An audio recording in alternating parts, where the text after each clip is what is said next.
Appreciate you guys being here. Let's get it. Let's start off with our stroll down Stream Street.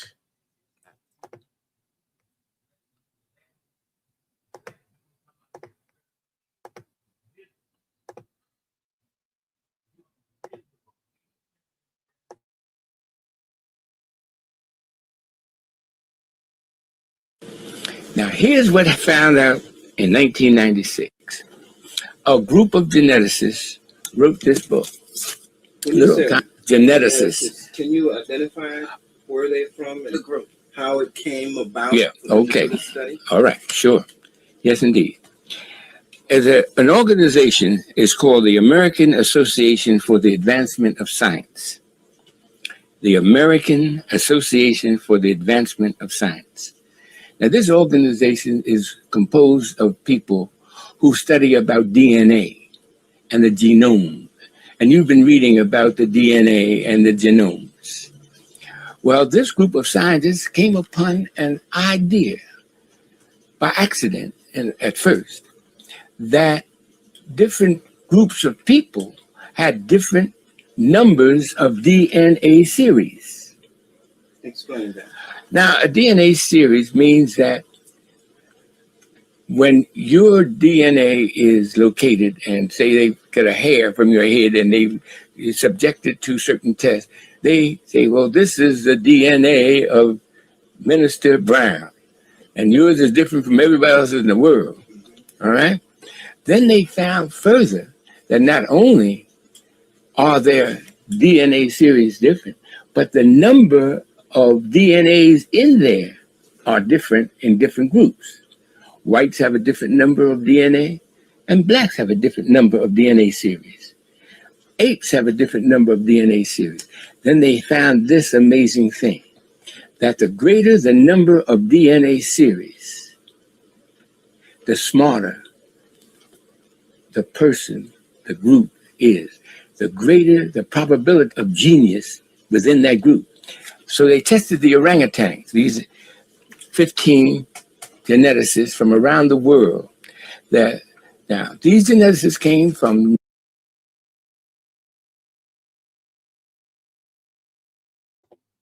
Peace, everybody. Peace, everybody.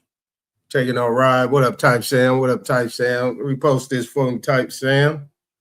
Go ahead, repost this. What's going on with King Chameleon? Repost this for. We're going to go down this little stream real quick. Y'all bear with me. Y'all bear with me. 9 different universities. And we have here on the cover of the pamphlet they put out. Yeah, hit that. I'm going to put the stream in there in a little bit. So we're going to go through a couple things and we're going to get to it. The names of these geneticists. And you can see them right there, right beneath the title of this pamphlet. Now, this pamphlet, most people have no idea what it means. But breaking it down, and after you study it and have it explained to you by a geneticist, a trained geneticist, you will find that they're talking about DNA series. Now, here are the names of these 15 geneticists from around the world: University of Japan, University of China. Yale University is the headquarters of this organization called the American Association for the Advancement of Science. And you see it down there. Now, this was copyrighted in 1996. All right. What it said is this, and this is the mind-blowing part. It said that when they tested the orangutan, they found out he only had 3 DNA series. When they tested the gorilla, they found out the gorilla has 4 DNA series. He's a little smarter than the orangutan. They tested the chimpanzee, which is an ape, and found that he had 5 DNA series. Then they went into They went all into the different races of the world.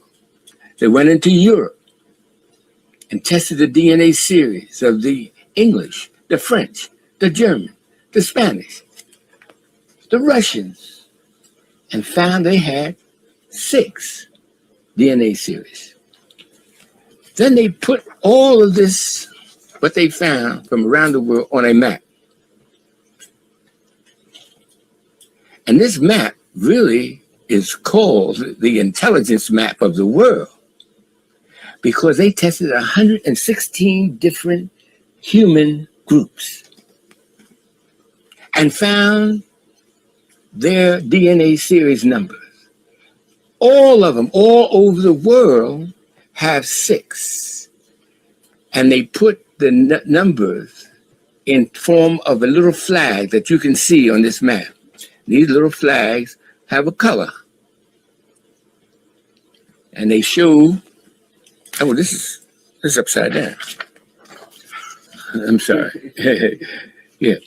And they show that the English have only 6, and all into Europe, only 6.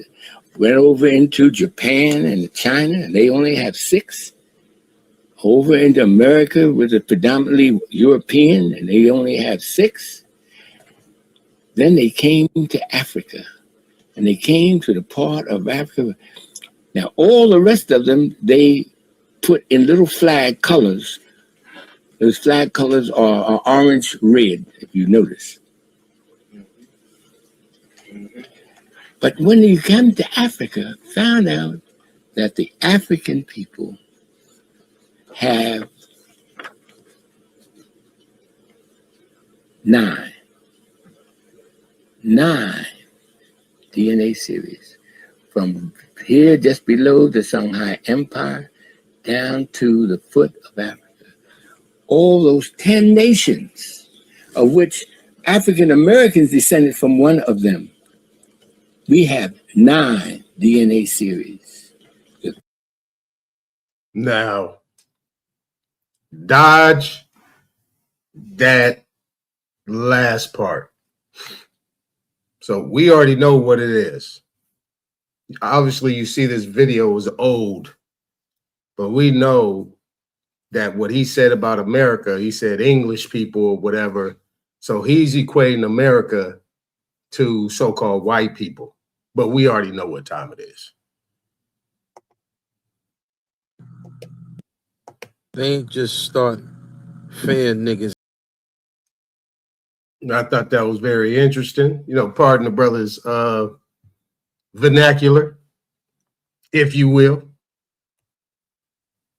Yeah, but I wanted to talk to you about slavery, because you know you're a black woman. You're an outspoken and I know all black about woman. slavery. I know you do, and so do I. And especially in America. Yeah. And I was thinking that, you know, Lincoln freed the slaves, and we had the Civil War and all that, and starting there. And then, you know, it was supposed to be 40 acres and a mule for every former slave. Well, that went nowhere.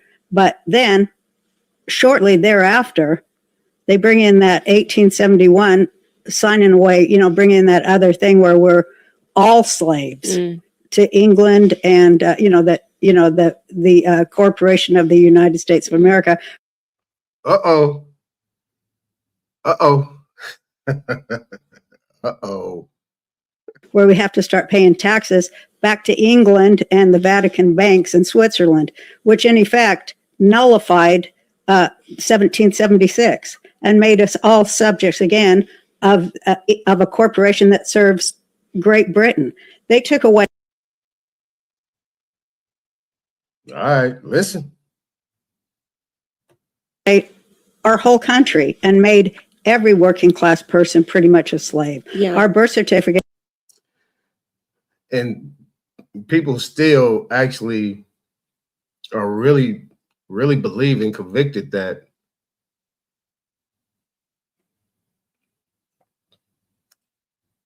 we up under something else.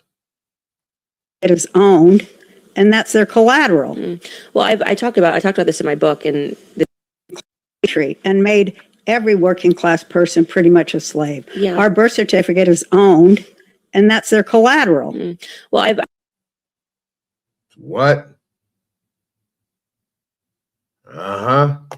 I talked about this in my book, and it's just a fact, is that, slavery never went away in this country. It just mutated. There are forms of slavery that people will no longer tolerate, and then the government smartens up and says, okay, how can we convince people that they're free and still have them be enslaved, which is really the conversation that we're having about the grocery store. The whole concept of, whoa, it's freedom, it's progress, and actually it's the most regressive thing ever. You don't know how to take care of yourself. You are literally relying on the government. I mean, you saw this in COVID. People are begging, the government, can I go outside? Can I do these things? You're a slave. You're absolutely a slave. Absolutely.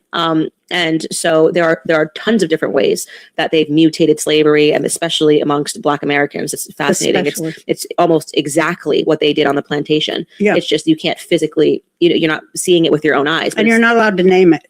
Yeah, well, I name it the whole time. It's modern slavery. I mean, it's your families are broken down, just like during the times of slavery. You were not allowed. The men were sent away. Yep. And they're now they just are incarcerated. Yeah. Instead of working on it's not even the incarceration. It's just the father absence incentives from the welfare system.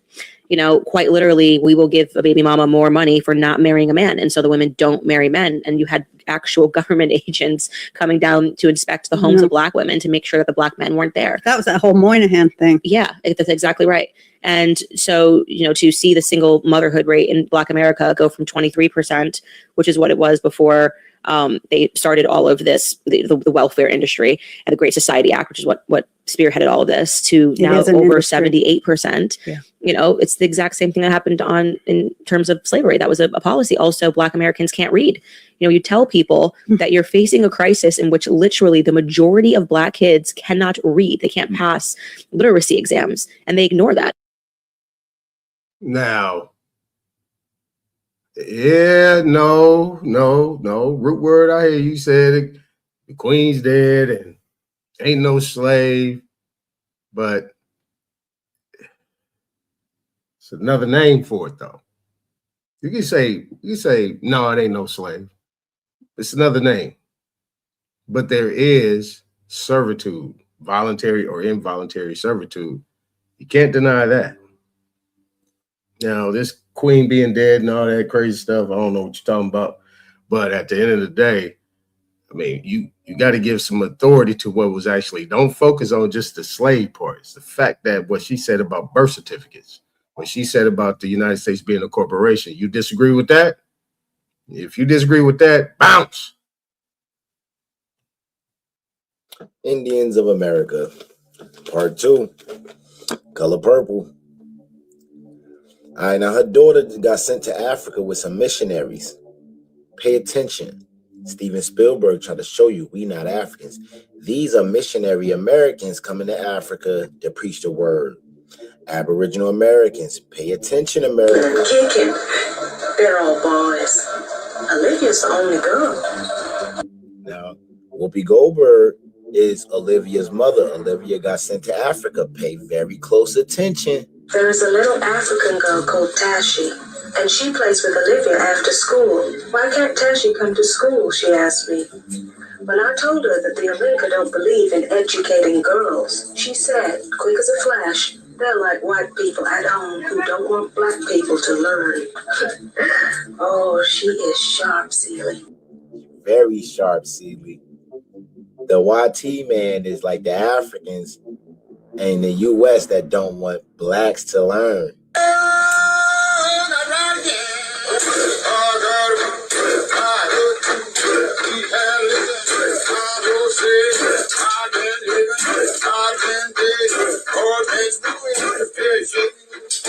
I know you feel it. These the real Indians. Steven Spielberg knew what was up.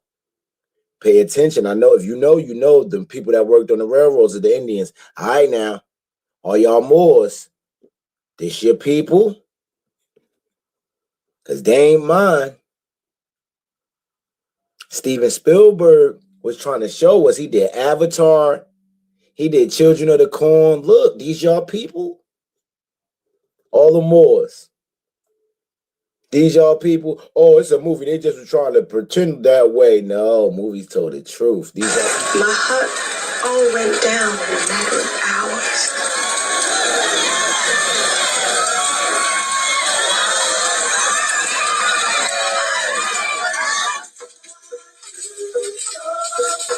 worst is yet to be told.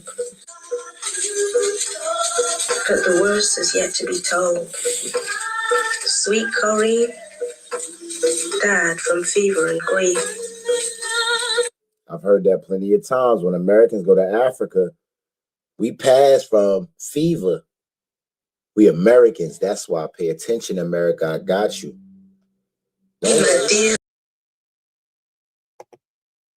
This was a different. I hear you. I hear you, Superman. Appreciate you being there, bro. Drop the link in a minute. But narrative. Now, there's narrative within that. And like I just said, the root word, are you saying that the United States is not a corporation? That the birth certificates are not collateral? I mean, that's coming out of her mouth. Why is she saying that? You see, Roseanne said it, and then Candace kind of didn't mention that part of it. She kind of went over into something else. Just asking. Martin Luther King. Just weeks before his murder, in tones suggestive of the Black Panthers. The panther was chosen as their symbol. It is a beautiful black animal which never attacks, but defends itself ferociously. America refused to give the Negro any land. You probably heard the phrase 40 acres and a mule. Through an act of Congress, our government was giving away millions of acres of land in the West and the Midwest. The government give us each 160 acres. It meant that it was willing to undergird its white peasants from Europe with an economic floor. But not only did they give the land, they built land-grant colleges with government. Okay. So if you listen to this closely, right, a lot of people just put it out there and really don't break down what he's actually saying. He just called them peasants. Now, the slavery is what? You go back, and this is how I line everything up. What Roseanne and Candace was talking about, they're putting that narrative, right, Superman? That part is the narrative that they're trying to say Black people, quote unquote, Black people was under. But what King is saying is, no, they were the peasants. So if you're a peasant, that means you kind of lesser than, you're like lower, and you got to get subsidies, you got to get this, you got to create land grant colleges, they got to do all these different type of things to teach them how to farm, but not farm. Money to teach them how to farm. The government should know that you can't farm 6,000 feet above sea level. Not only that, they provided county agents to further their expertise in farming. Step together, step, touch, step. Okay, so you got these county agents, right? So remember, we've been dealing with these Indian agents as well. Touch. Not only that, they provided low interest rates in order that they could mechanize their farms. The new Ford Tractor Golden Jubilee model. Not only that, today many of these people are receiving millions of dollars in federal subsidies not to farm, and they are the very people telling the black man that he ought to lift himself by his own bootstraps. It's been an attack on the black family since Dr. Martin Luther King was. Yeah. Martin Luther King was gonna live another 10 years. See, in the 60s, them folks started to realize that there was a lot of pushback coming from the black communities. So what they do? They gave the black woman incentives. If you got welfare, Section 8, food stamps. She got a lot of needs, man, needs. She got to feed all them kids. Oh, she got the welfare number, and she got a job. Oh, she doing okay. I'm surprised. Have you been working? No, because if you have, I really have to know. Otherwise, you get into trouble. No, I ain't been working. If I can't feed my kids, there's child neglect. Go out and get myself a little job on the side. I don't tell him that I'm cheating. You have to be honest with me. I ain't been working. I stay at home, then I'm lazy. She only gets the welfare. She stays alone. Hey, them blaxploitation movies was something else, wasn't they? Oh, man. What up, Copper Draco? understand a man's been visiting you regularly this past month. You are not supposed to spy on us. The welfare people gonna find out, then you gonna be the man. The welfare man. What is this? Am I not supposed to see a man? What am I, a damn nun? Oh, no. You've been sleeping with a man and he's been giving you things. I'm sorry, but I have to know. Do you sleep with a man? Now, that's none of your business. It's none of your business either. You're wrong, Mrs. Price. It is our business. You can't win. Capitalist form of democracy, or I like to call it a commercial democracy, needs a middle class to function smoothly. It doesn't need equality. What it needs is inequality. It needs a certain number of people at the elite level, a certain number of people in the middle level, and the rest of the people scrambling and hoping they could get there, all following the same zealous commitment to making money. This was All right. Guys got to understand one thing. You're talking about narrative, and that kind of showed it right there. Guys, hold on a sec. Hold on a quick sec. I got a phone. That's what I'm talking about right there. Let's take a look at the case of Bobby Garnett, the black man who invented the Ralph Lauren brand as we know it. Bobby from Boston was a vintage curator and seller based in Massachusetts, and Ralph Lauren frequently sourced from him. Bobby's way of curating Americana became a reference library for Ralph. Lauren even wanted to use Bobby's store as a backdrop for Double RL, but when Bobby refused, they photographed the space and recreated anyways. The signature Ralph Lauren look that we know can be credited to Bobby's curation. Ralph Lauren is now a $22 billion company, and Lauren himself is worth $8 billion. But Bobby was never given this capital, despite inventing the very brand identity that became profitable. This is exactly why representation isn't enough. Power and capital matter more. Wow, rest in peace to the legend Bobby Garnett, man. Unfortunately. Yeah. A friend is one who will not even consider giving his life for you. That's a friend. A friend is one who has always got desire to give and to keep back nothing. Always a desire to give and not look for nothing in return. Everybody you name are with me for money and for what they can get. I don't have no friends. I wrote a poem that says, friendship is a priceless gift that cannot be bought nor sold, but its value is far greater than a mountain made of gold. For gold is cold and lifeless. It can neither see nor hear, and in time of trouble it is powerless to cheer. Gold, it has no ears to listen, no heart to understand. It cannot not bring you comfort or reach out a helping hand. So when you ask God for a gift, be thankful if he sends, not diamonds, pearls, or riches, but the love of real, true friends. See, friends are very rare. A friend is That part. We're going to skip these other things. We're going to come down to where are we at? We're going to come down to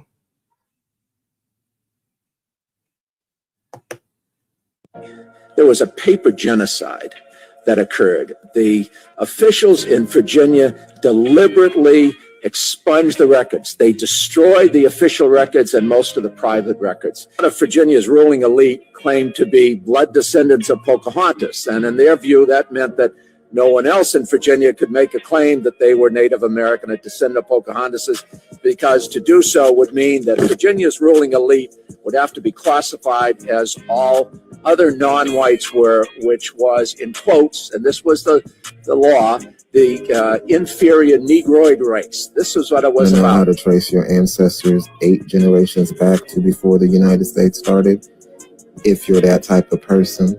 But first, I want you to watch this short clip real quick of this girl on TikTok always talking about this subject. And just a quick one right there. Check out that brother. Man, get in here, get in here, get in here, get in here. Hey, We're about to get into the lesson. I had to do it. I had to do it. But go ahead and take a screenshot, as usual. And I make these little commentaries to actually not talk about it, but actually show you against the invaders and the peoples that not supposed to be here, what they've been doing. Now, a lot of people hate my content because I'm actually putting a picture under the law. That haven't been done. Only your boy Getty started it. But anyway, I don't care. Take the information, use it as you will. And we will. I'm going to take one more screenshot before I continue. And under 20 a USC SS 454. He said SS. That's subsection. Crazy. 2023, right? And as you can see with the arrow, any justice or judge appointed under the authority of the United States who engage in practice of law is guilty of high misdemeanor. That's all. That's all we need to focus on. We don't need no more commentary from him.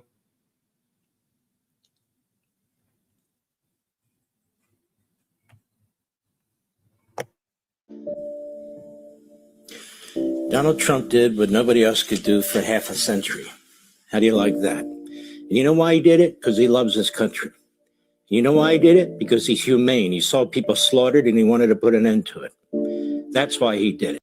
Don't worry about all this. We're about to get to this thing in a minute. We're going to get to it. When we get to it, let that thing flow. What's going on, Mama Chief? Appreciate you being here. Now, it's time that we Americans have to come to grips with something. We have a party in this country, the Democrat Party, that hates the country. Here we are in the middle of a spectacular, humane. This is all politics. Peace mission, where people were being slaughtered. They were being slaughtered right up to the minute we attacked them. We've been talking about it. They've slaughtered our soldiers. They've slaughtered our citizens, our embassy personnel. They come into our country. You're on foreign ground. You're over there. What do you expect to happen? Can't cry about that, but we're going to get to it. And trying to assassinate people. They're the biggest promoters of terrorism, and the Democrats immediately, knee-jerk, they defend the terrorists. Like the defense. Let them tell it. Everybody but them. And the illegal aliens and the criminals. There's something wrong with that party. That at a time we should be celebrating the most spectacular military act I've ever seen, Khomeini's gone in 20 hours?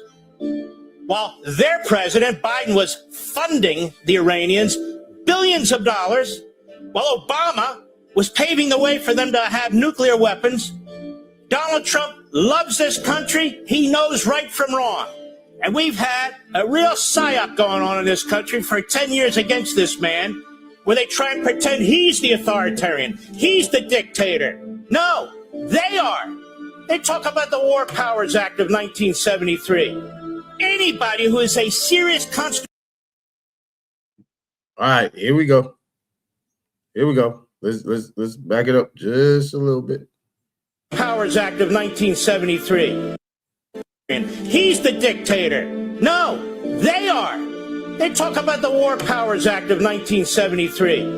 Anybody who is a serious constitutional lawyer knows that act is unconstitutional. I see all these lawyers writing these pieces like they're smart. They're dumb. And every administration, Republican and Democrat, has questioned it. But they haven't brought it to the Supreme Court because neither the Congress or the president wants a resolution. When you have Schumer. So, War Powers Act, unconstitutional. 28 USC 454. We're going to do a brief overview of what the War Powers Act is about. Right? So we're going to go over that. We're going to actually talk about this 28 USC 454. And we're going to touch on some other issues as well, because we got to focus on fiduciary relationship. I'm not going to take too long. This is Monday. We're going to free flow with this after. Let people come up here and we get busy. But War Powers Act.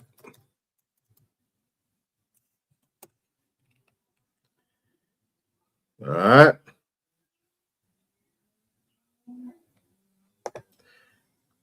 All right, here we go.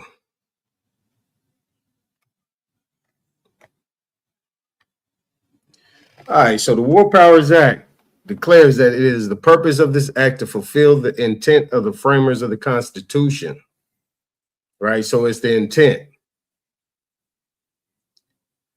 of the framers of the Constitution of the United States and ensure that the collective judgment of both the Congress and the President will apply to the introduction of the armed forces of the United States in hostilities or in situations where imminent involvement in hostilities is clear from the circumstances, and to the continued use of such forces in hostilities.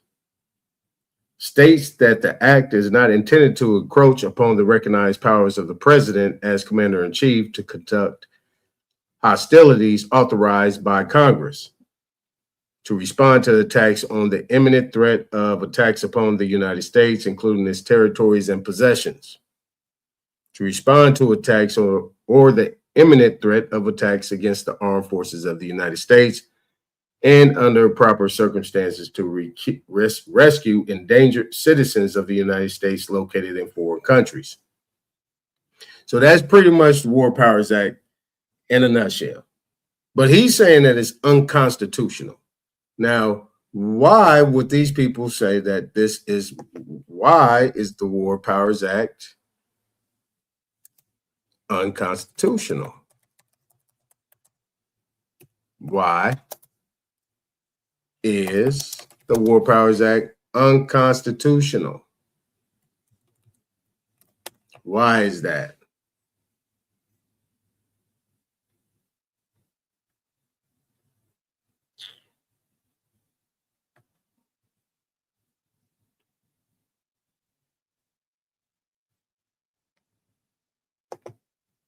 All right, so this one is saying that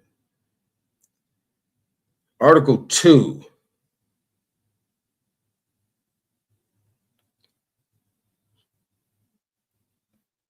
not giving me nothing. Not giving me nothing.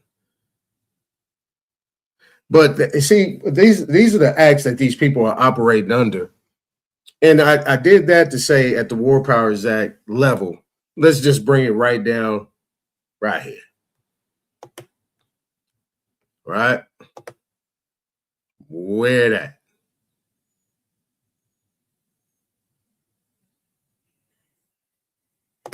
There we go. All right. So, like what the brother was talking about, and this is what we talk about in terms of the War Powers Act, like who is actually it was meant for? Under the circumstances here, it says 28 U.S.C. Code subsection 454, practice of law by justices and judges. Any justice or judge appointed under authority of the United States who engages in the practice of law is guilty of a high misdemeanor. Now, appointed under the authority of the United States, is that just federal? Is it state? Is it both? Under the circumstances, you got to remember Title 42, United States Code 2000, lowercase d, meaning it says it deals with the fact that anybody, let's bring it up real quick so we can do it properly. Title 42 USC 2000 D. All right. So it says prohibition against exclusion from participation in, denial of benefits of, and discrimination under federally assisted programs on grounds of race, color, or national origin.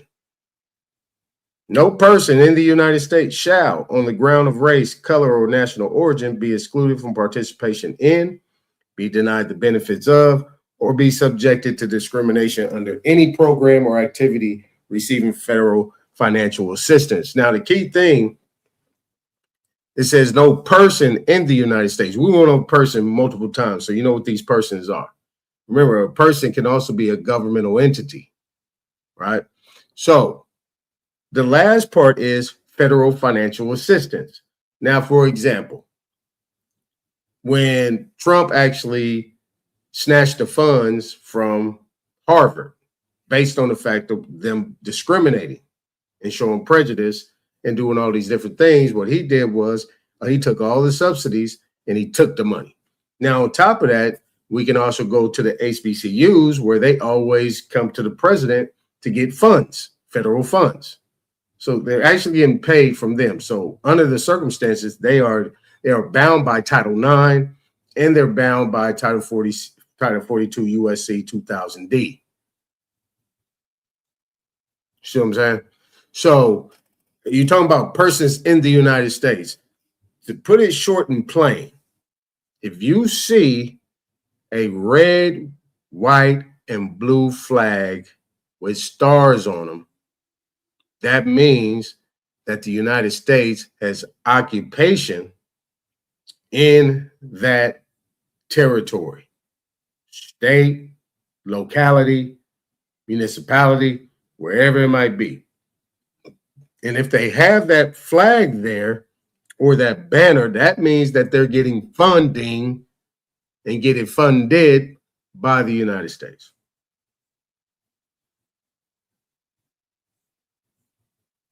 All right? It's your basic fundamental understanding. You got to know this. Can't deviate from that. Now, all of these things that we've been talking about over this few weeks, period of times when I've been going back to the plenary doctrine, the doctrine of discovery, the trust doctrine.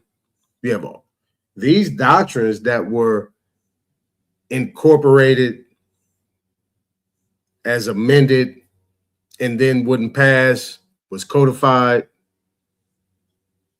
were things that was done administratively, capriciously, and then once it get cut off,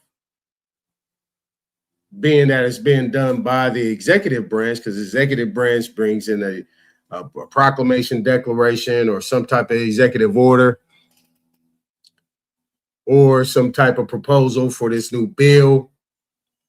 It goes through the House, then it goes through the Senate, to get approved. If it don't go through, it then can be done under the War Powers Act or the Emergency Powers Act.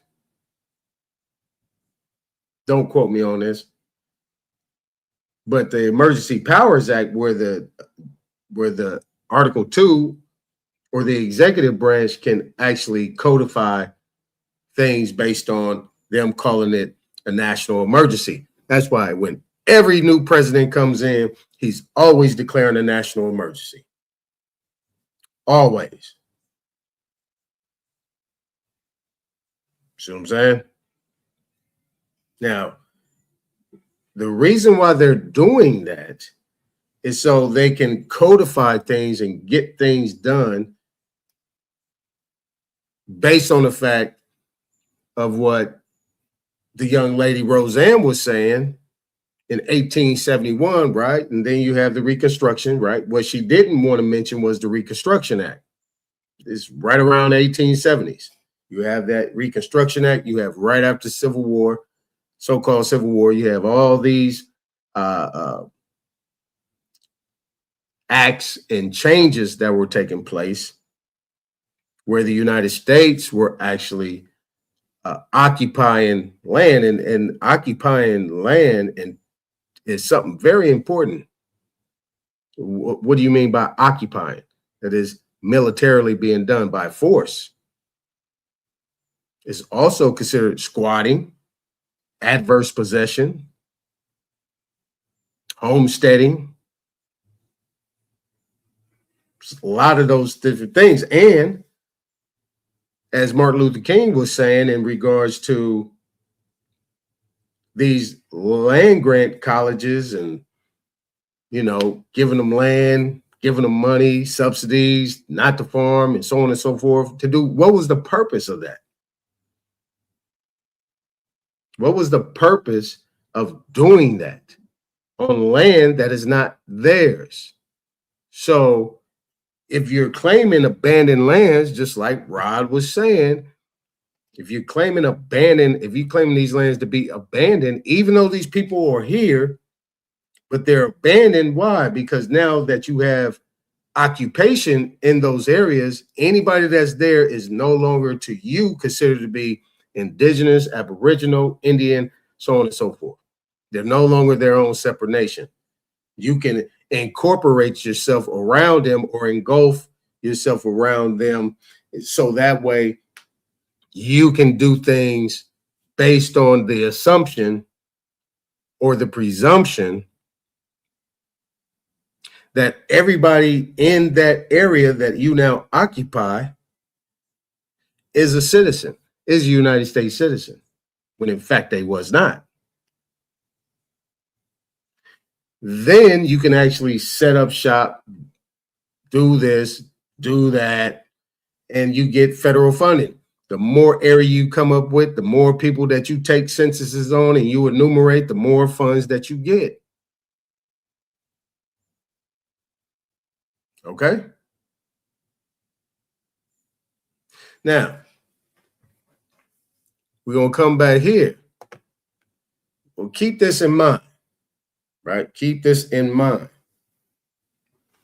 Because under the circumstances, when you're dealing with the United States as is, and we went over all the different measures of things regarding practice. Let's just call it practice. In practice, every single man or woman that really don't know nothing from nothing, but just know as it has been, as it's given, that these courts, these agencies are law-abiding, oath-taking, authoritative offices that are backed and substantiated by the Constitution. Everybody is being convinced, and everybody regurgitates that this is a republic, is constitutional, and everything that's being done above board is constitutional. But the contrary is that there might be something else going on. So if there is a constitution around here, you could say that there is something that might be that in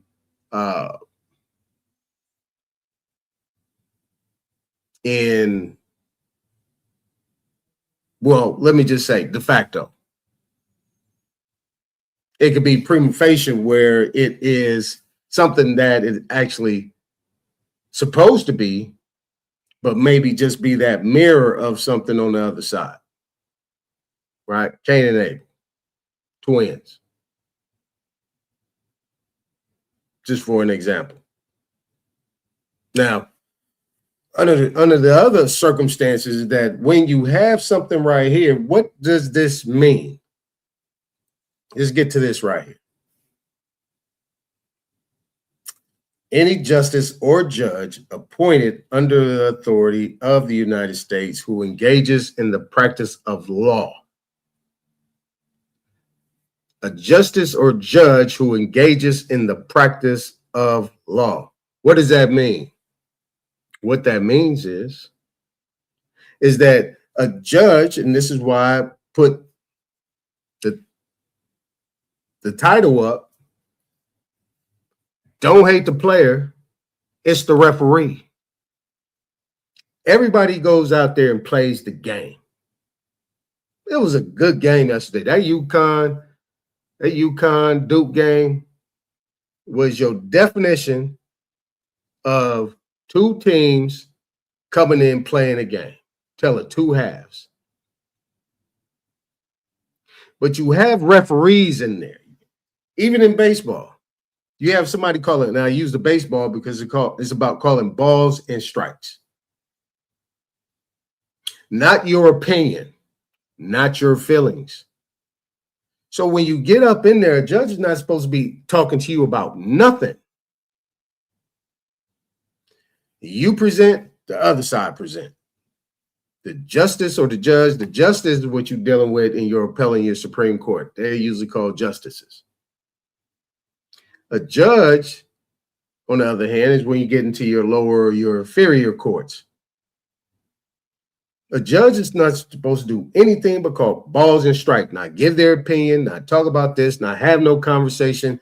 Here's what I presented against what they presented. call the ball, call the strike. Whichever one it is. In reviewing what you have, the only people that are to be talking are real parties and interests. That's it.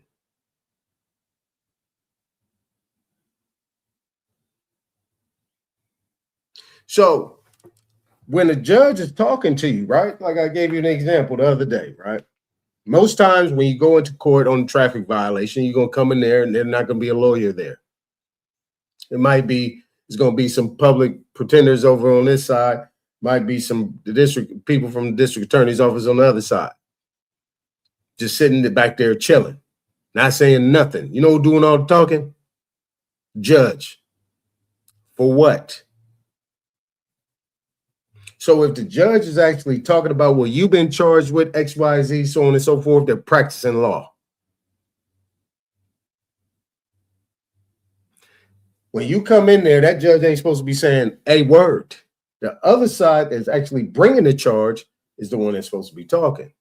Now, I had this clerk's manual up there, and I said, that's a little bit too wordy. But in the clerk's manual, it actually states that the one that's supposed to bring the claim is either your city or your county attorneys. The police officer can't bring a claim. That's come from the city or county attorney. They're telling you exactly what it is. Now, under the other circumstances, there has to be something that is to be substantiated in terms of injury being done. If there's no injury that was done, that means that it is a commercial event, a commercial crime of some sort. Why? Because there is a dollar amount behind it. No injured party, case dismissed. If there is no injured party and they want to continue, then you need to have things verified on the penalty of perjury, what actual venue that you're in. You got to know all the details to that. Now, when you get into the definite thing, and this is what me and the brother was talking about earlier, he hit me up on this matter. He was like, look, how these people act in there. It's a whole theater going on. They want you to get all your emotions. They doing what they call the louche thing. They're doing all the stuff to conjure shit to get you in your feelings and create this whole theatrical scene as if you're in something that you're not. You know what I'm saying? Pardon my language, they could be butt-ass naked up under that damn robe. We don't know. We don't know what's going on in the back, in chambers. We don't know. But under the circumstances, practicing law. When a judge is to be a judge, they must give up their bar card. They cannot no longer have a bar card. They have to give it up because they have to take an oath to defend the Constitution against all enemies, foreign and domestic. And in the Constitution, it has to follow the exact wording in every state. But people say, well, the state is sovereign. No, they didn't. I mean, no, they're not. They gave up their sovereignty. This is what the 1871 thing is all about. The 13th United States was the only thing that Constitution only dealt with. The Constitution, the Declaration, and all the other things that dealt with it. Bill of Rights only dealt with the 13 colonies.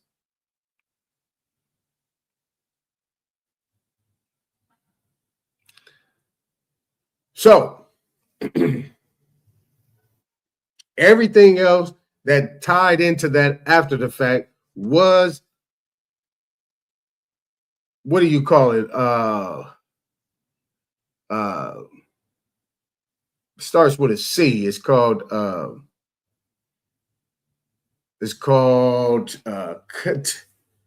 what is it? Capitulate. All of them capitulated at that time in order to have occupation. Who did it? It doesn't matter. It's about the function. But at this point in time, some of these places are being occupied. And at the end of the day, it never changed, never ratified, never corrected.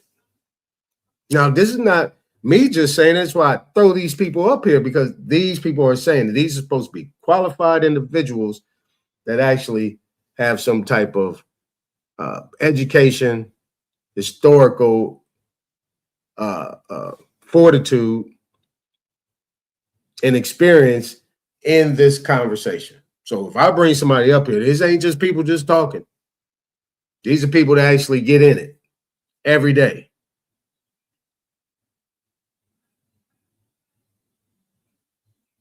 All right. So under the second thing we want to look at,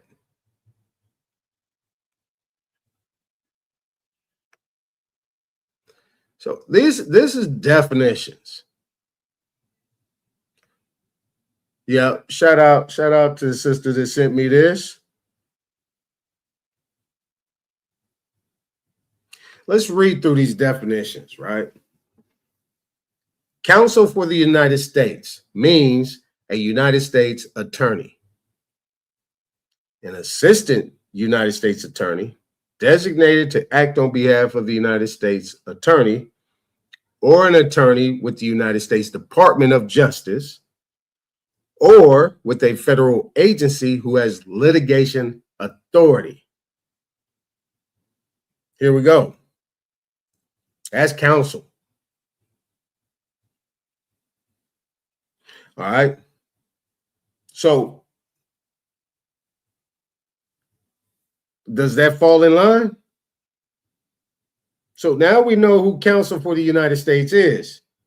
So we have all these different,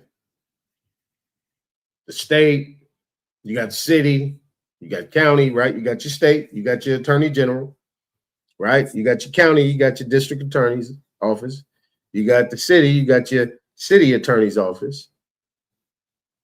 Okay. Now, B, any private authority authorized by contract made in accordance with Section 3718 of Title 31. Now, let's see what that is. Let's take a quick ride. Contracts or collection services. Under conditions, Under conditions, the head of an executive, judicial, or legislative agency considers appropriate, the head of that agency may enter into a contract with a person for collection service to recover indebtedness owed or to locate or recover assets of the United States government.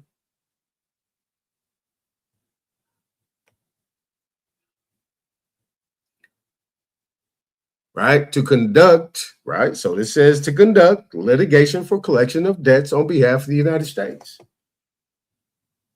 That's a broad term. It's not detailed. That's a broad term. That can cover anything. But if it's considered to be a debt of the United States, remember 18 U.S.C. subsection 8, obligations of the United States. Remember 31 U.S.C. 5118, right? Because as you see, this is in Title 31. Okay, number 2, court means any court created by the Congress of the United States, excluding the United States Tax Court. So now you know the United States Tax Court is not created by Congress. But now you know that all the courts were created by Congress, except for the United States Tax Court. But if you look at the language correctly, comprehending the language in the reading of the sentence, it says the Congress. It doesn't say by Congress. It says the Congress. That's another conversation for another time when we get into actual just kind of reading comprehension. What's the difference between the Congress in Congress. And then it's of the United States. So that means that the Congress of the United States.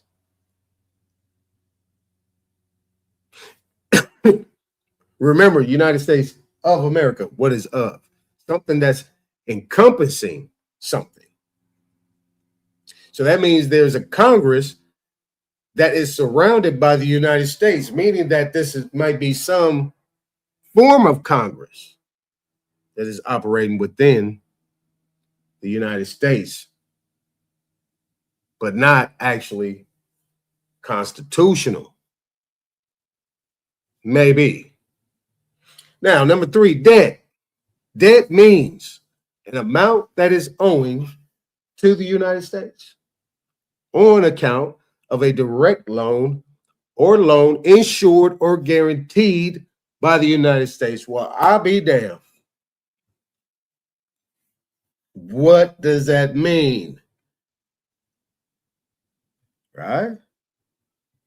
Right? Right.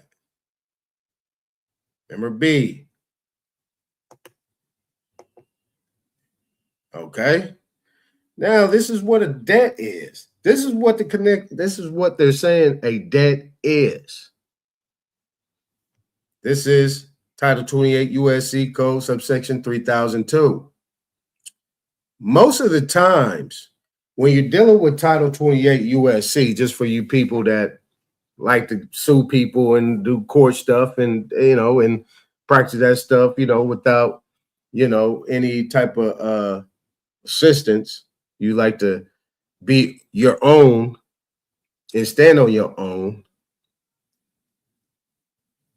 sui juris or in propria persona.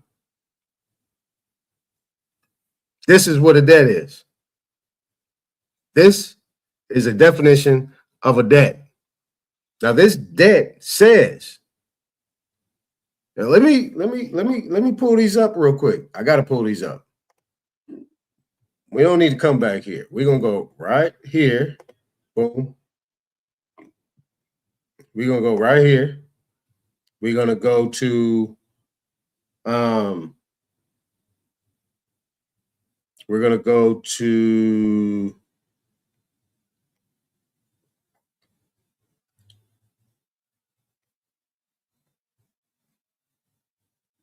we're gonna go, there you go. Go Title 18. Boom. We're gonna go through 1 through that.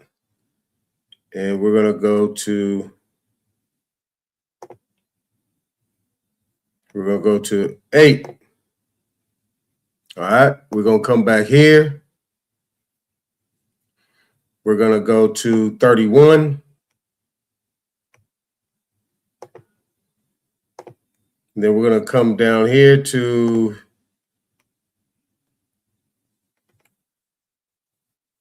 right. So this is 51, coins and currency, right? 51. We're gonna go here to 51, general authority. We're going to go to 5118. All right. We're going to start right here with 18 USC subsection 8. Right? This is obligation or other security of the United States defined. All right. Now, if we come back here, where we at? There we go. Now, let's read this quickly. We'll read this quickly. In B, it says, any private attorney authorized by contract made in accordance with section 3718 of Title 31 to conduct litigation for collections of debts on behalf of the United States. Right? Right?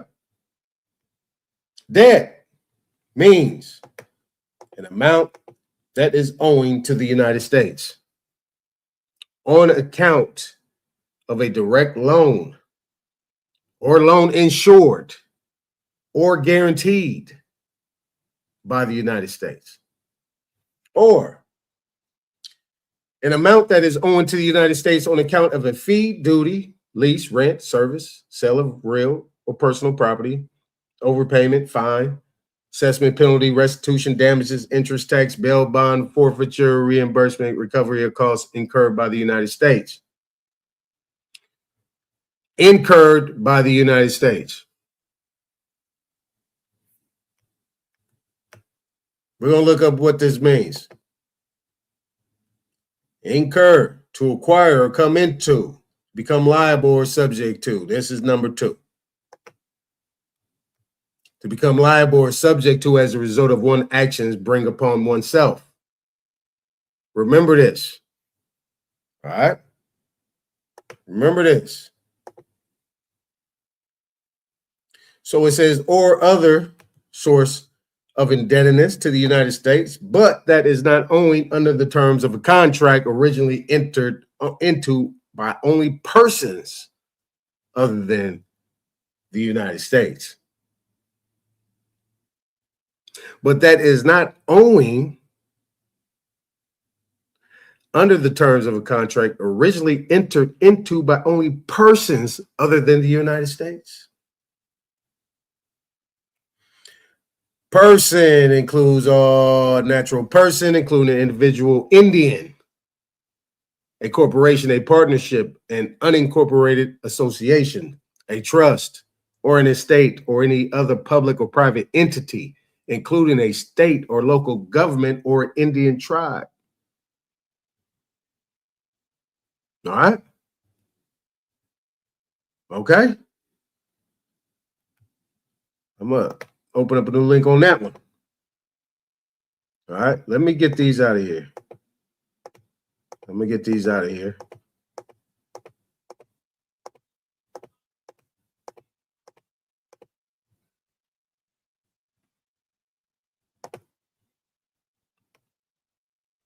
All right.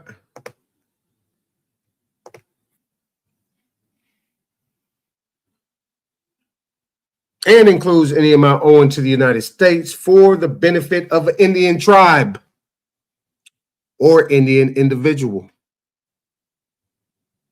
but excludes any amount to which the United States is entitled under Section 3011A. Debtor means a person who is liable for a debt or against whom there is a claim for a debt. Disposable earnings means that a part of earnings remaining after all deductions required by law have been withheld. Now, this is what the system really wanted me to focus on, disposable earnings, right? But this is something that when you have all your deductions and nothing left out there to deduct, this is what you call disposable earnings.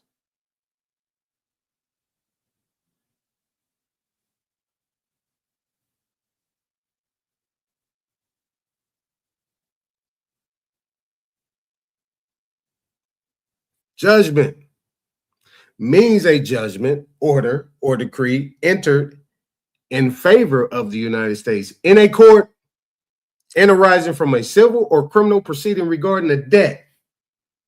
Remember what I talked about, Title 42, Section 1994. Peonage abolished.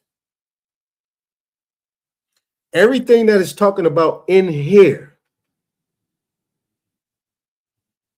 so far is talking about debt. You're going to pay your debt to society. We have the person definition right here. We have that already. Property includes any present or future interest, whether legal or equitable, in real, personal, including choses in action. That's a whole nother conversation, choses in action. Choses in action, look them up. Look it up. Or mixed property, tangible or intangible, vested or contingent, wherever located and however held, including community property and property held in trust.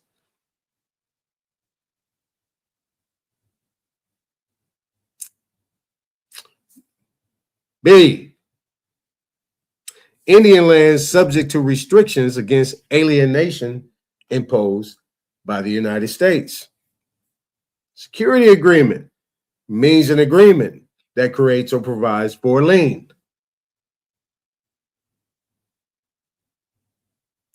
Security agreement means an agreement that creates or provides for a lien. State means any of the several states, the District of Columbia, the Commonwealth of Puerto Rico, the Commonwealth of the Northern Marianas, or any territory or possession of the United States. That is what's considered to be a state. It says means any of the several states. 15, United States means a federal corporation, an agency, department, commission, board, or other entity of the United States, or an instrumentality of the United States. So when you go all the way back up here,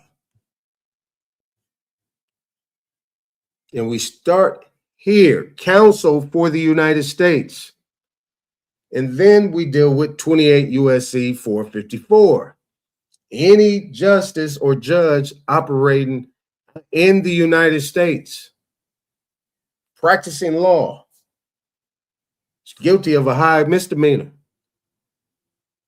What 28 U.S.C. is showing you is that everything is under the United States.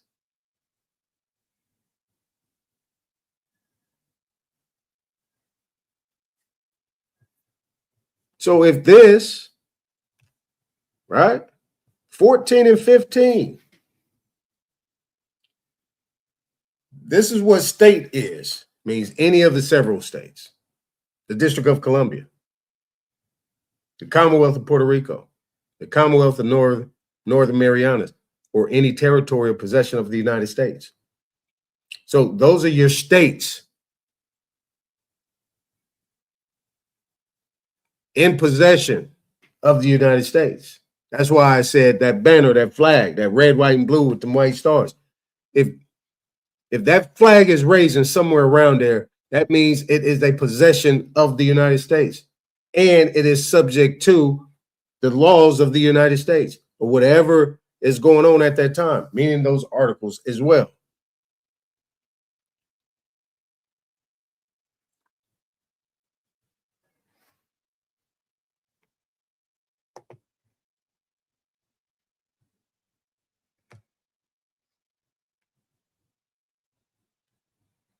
Just want to take that off real quick. All right.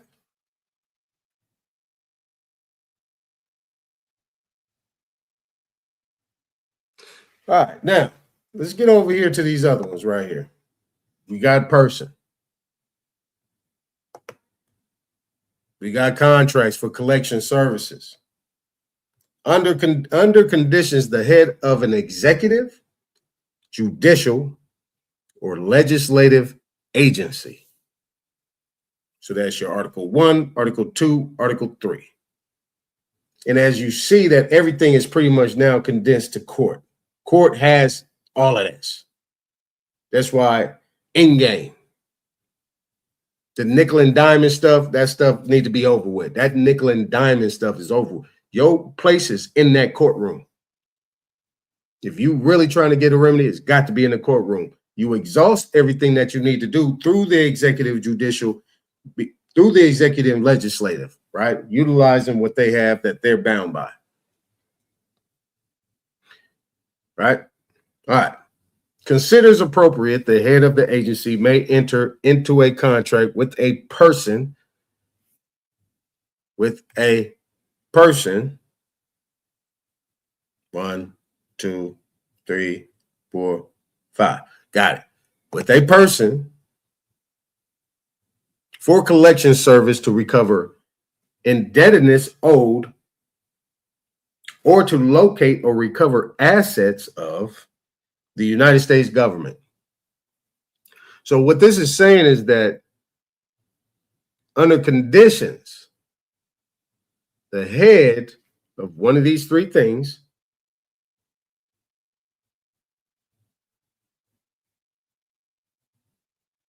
considers appropriate, the head of the agency may enter into a contract to recover indebtedness.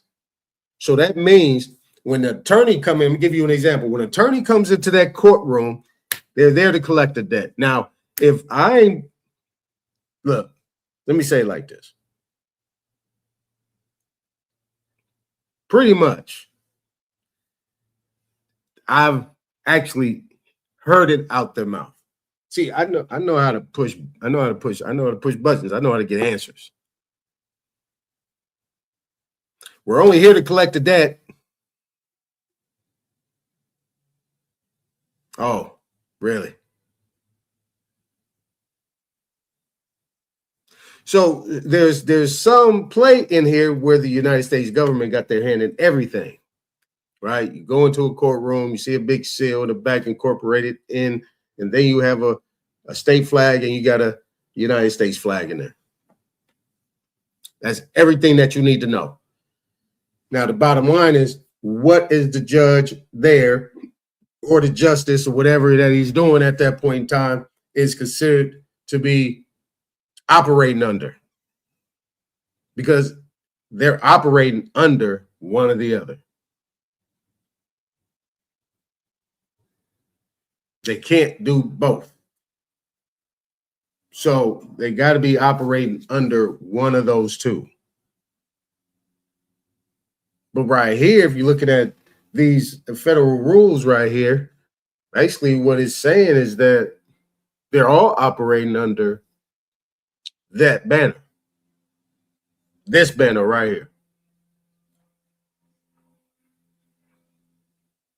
So as soon as you come in there, then they're automatically doing something or operating in a form in order to get you in that jurisdiction, to move you over there, regardless of what you say, what you do, not in there. That's why I said it soon, depending on what side you on. Depending on what side you on. From the defendant side or the respondent side. And under those circumstances, if you're on that side and you already know that something's happening and they decide to move forward, immediately removal. Recusal, number one, that's a peremptory challenge for cause. Number two, you make sure that you get all the information that you need within the due time in order to make sure that happens. There's no motions. There's no moving of anything. Get out of here. Because once you do that, then you are subjecting yourself to that jurisdiction. You're done. What they might do in the meantime, depending on how you come and correct the situation, you'll be able to, walk out of there. They'll let you walk out of there and just act like, there's a stalemate, but then they didn't make, a nice little chunk off you.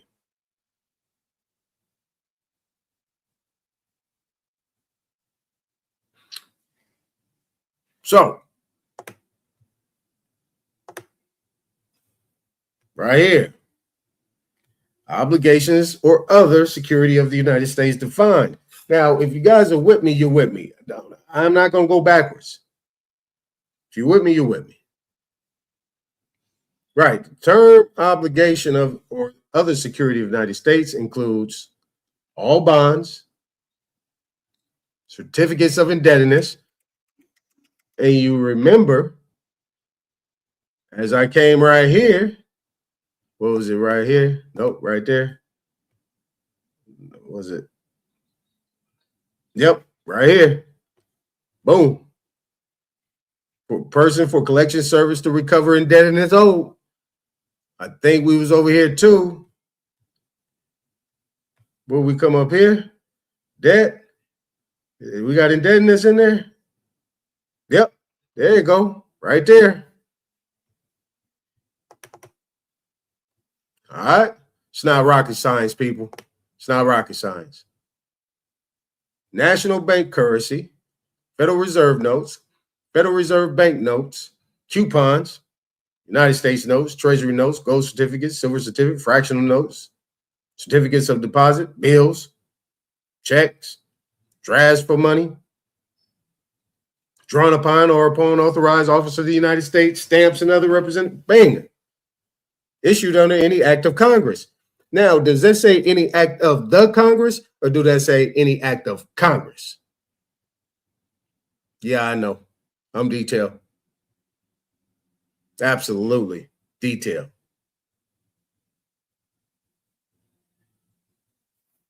So,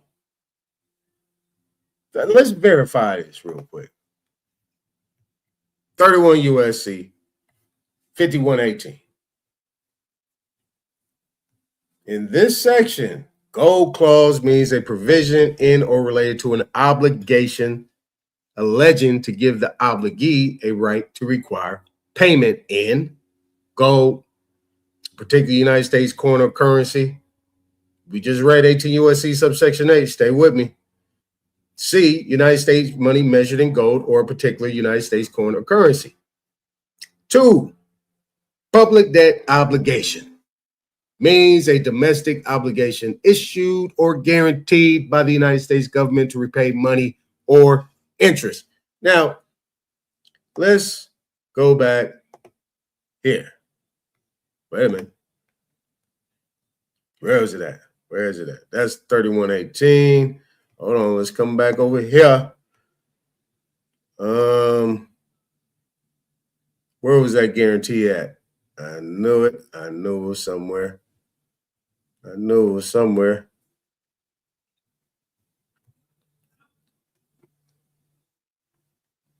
Where'd that go? No, there was a guarantee in there. There it is. There it is. Right? An amount that is owed to the United States on account of a direct loan or loan insured or guaranteed by the United States. All right. Boom. A2. Gold clauses and consent to sue. A2. Public debt obligations means a domestic obligation issued or guaranteed by the United States government to repay money or interest. So think about it like this. Personal guarantee, right? They go in there, they say, well, I want to get, I say, hey, I want to get a loan, ABC Bank. Yeah, what you need a loan for? Well, just need it from personal business or whatever I'm doing, you know, so on and so forth. Bam. Okay, so, well, here's what we need. We need to fill out this application. We need your social, your date of birth, ID. We need maybe 2 forms of ID. We need to see your W-2s, your tax returns. We need to see all this stuff, and we need your social security number.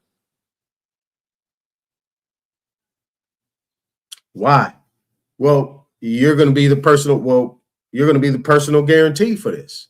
You're guaranteeing this loan. This is what they tell us. You are guaranteeing this loan. If you guys are in the back, well, you can't even be in the back. I can put the link back there. You guys looking in you guys make it in the chat. If I'm not posting you or responding to you, let me get through this and then we'll get busy. Right here. Tied in. Okay. All this time, what we're looking at is we're looking at things that are owed by us, but really not owed by us, but in the name of us. Little play on words, us. You see? Now, let's come down here.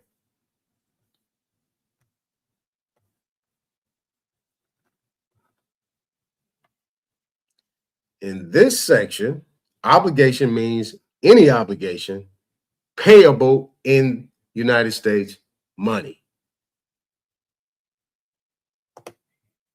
Obligation includes all of this. This is what they consider to be money.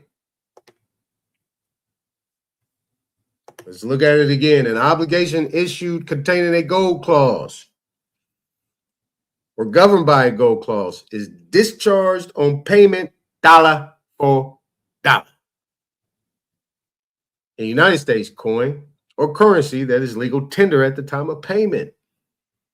In this section, Obligation means any obligations payable in United States money. Oh, dude, what's going on? Rod Will, what's going on? Are y'all with me? Y'all can put a thumb in the chat, do whatever. Y'all with me? You see where I'm going with this? Let me get some other stuff together and give me a couple seconds, man. Give me a couple seconds.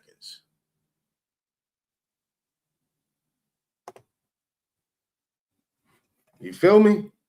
Hold on a second.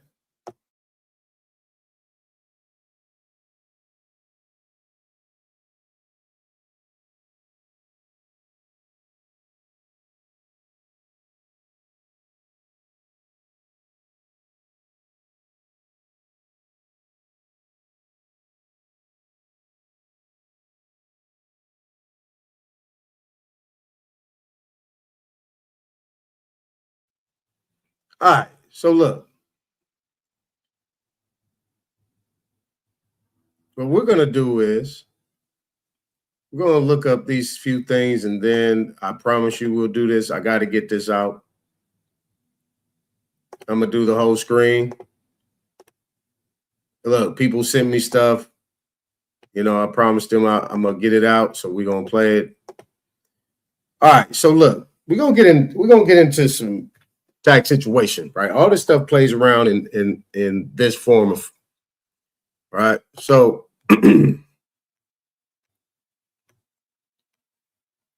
right?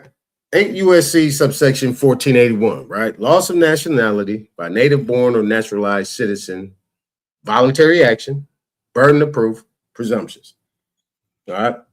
Says a person who is a national of the United States, whether by birth or naturalization, shall lose his nationality by voluntarily performing any of the following acts with the intention of relinquishing United States nationality.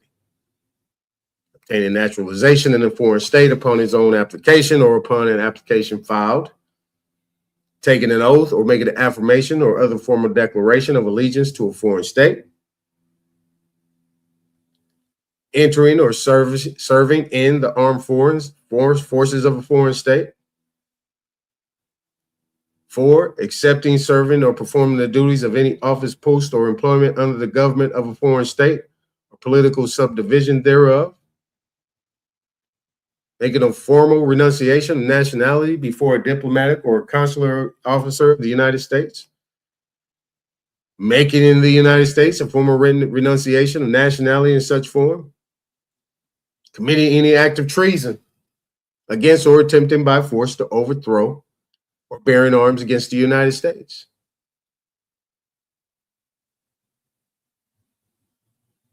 Now, this one is the one I want to focus on, right? Because after we just read all these different things, especially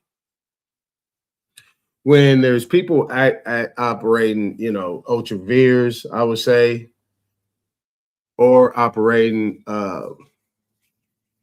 outside of their scope, we have a serious issue. Now, shouldn't they be able to knock down these people, even if they're in office, knock down their status, their naturalization, or whatever they have, and make them foreign if they're actually operating under these different type of issues? I'm just calling it issues, you know? So I just wanted to share that. All right. Now, this is something that, right? So somebody sent me a snapshot of a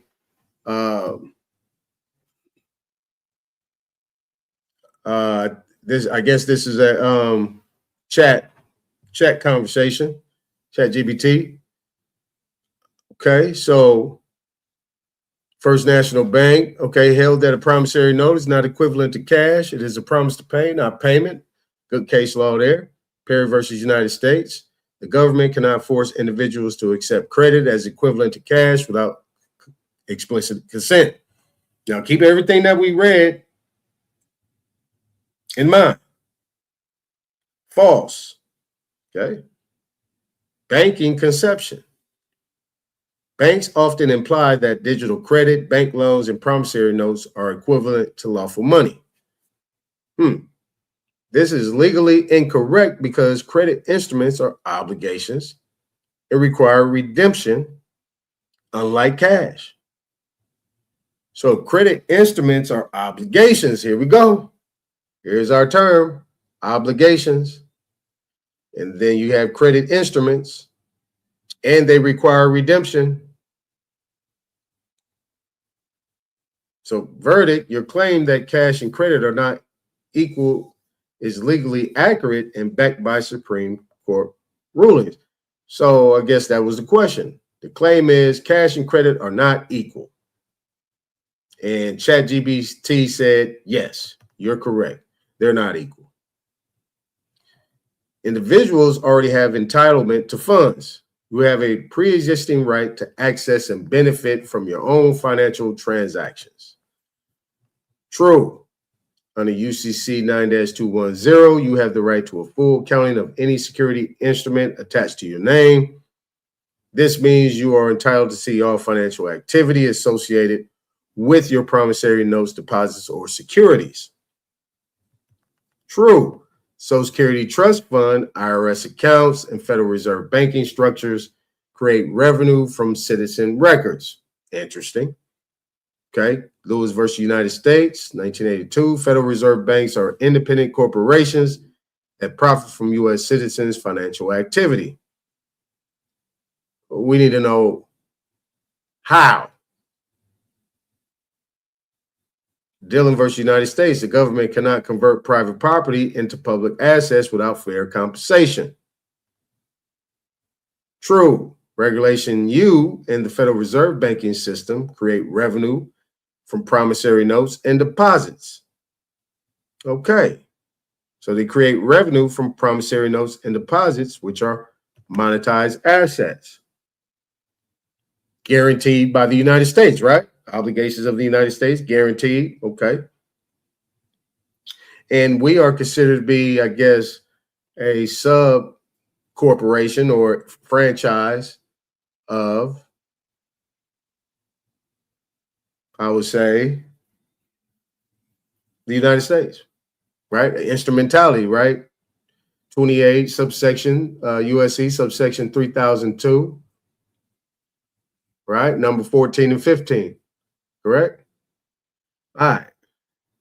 So banks generate interest and credit from customer deposits. Okay, so we talked about that. So it's good. It falls in line with what we were saying. Meaning individuals are entitled to a proportional benefit if they assert their claim. False. Public misconception. Many people believe they are borrowing money when in reality they are funding their own loan through securitization. All right, good stuff, T. All right, next. What we have up here? This is the other one I was sent. So she has this. Remember I was talking about tax classes, right? All the highlighted ones. Tax class right here. You got the numbers, 5. Right? W4s, all the W4s. Right?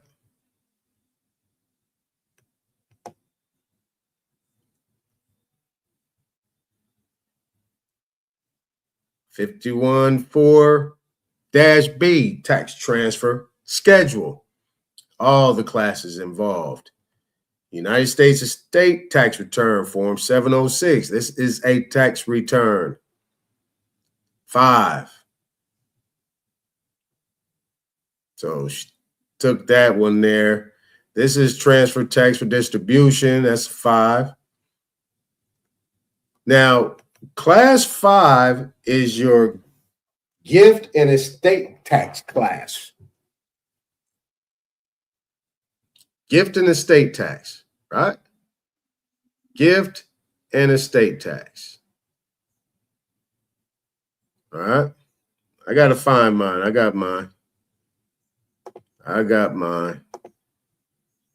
Let's see what else I got here. All right. That's the same thing. Boom, boom, boom. All right.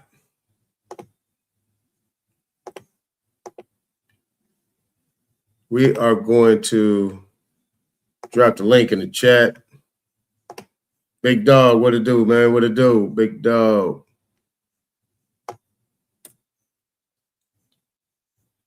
All right, we're gonna drop the link in the chat. Anybody can come up. Let me go ahead and boom, boom, boom. There we go.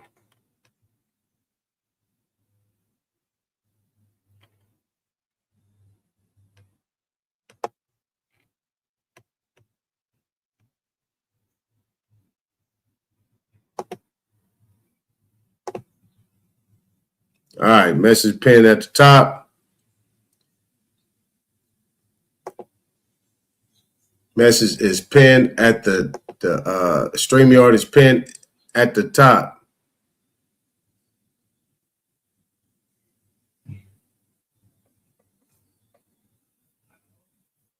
What you talking about, Rob?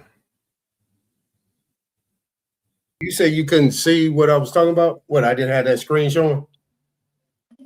Nah, that I couldn't see the what you was displaying. Hold on. Let me bring it back up. Yeah, you probably do. See it now? Nope.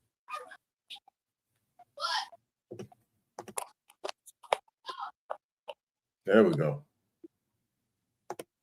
Yep. Okay, so this one right here.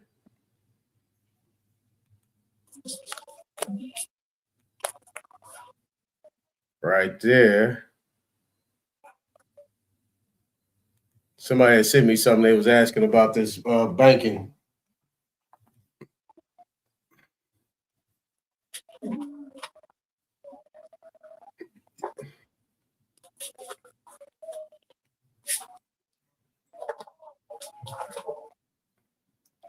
Well, the bank got the fiduciary responsibility, and the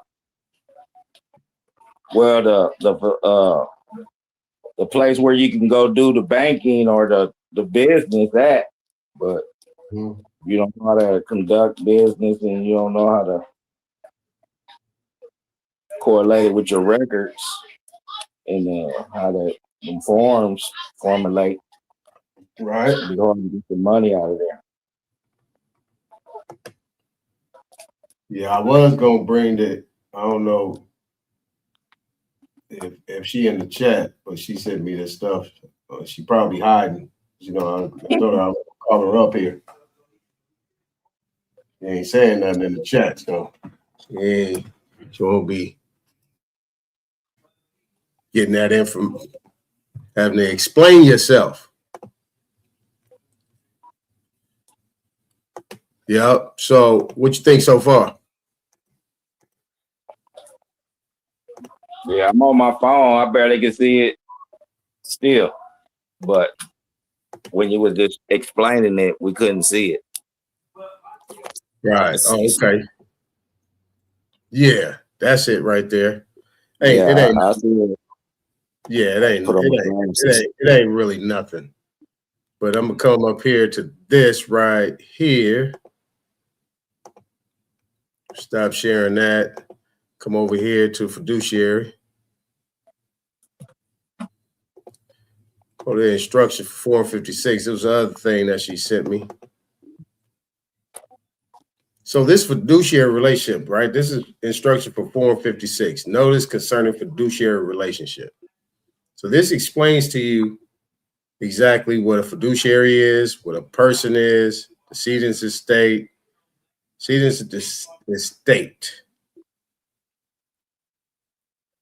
is a taxable entity, right? The decedent's estate is a taxable entity separate from the decedent that comes into existence at the time of the decedent's death.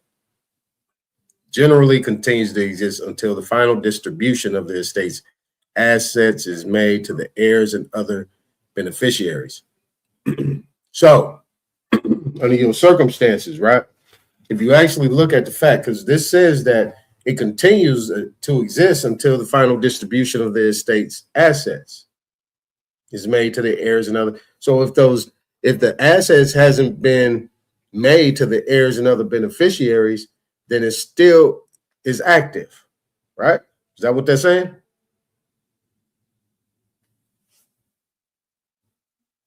Right. That's what it sounds like to me. Till the heirs wake up and assume their roles and responsibilities, it's gonna be sitting there.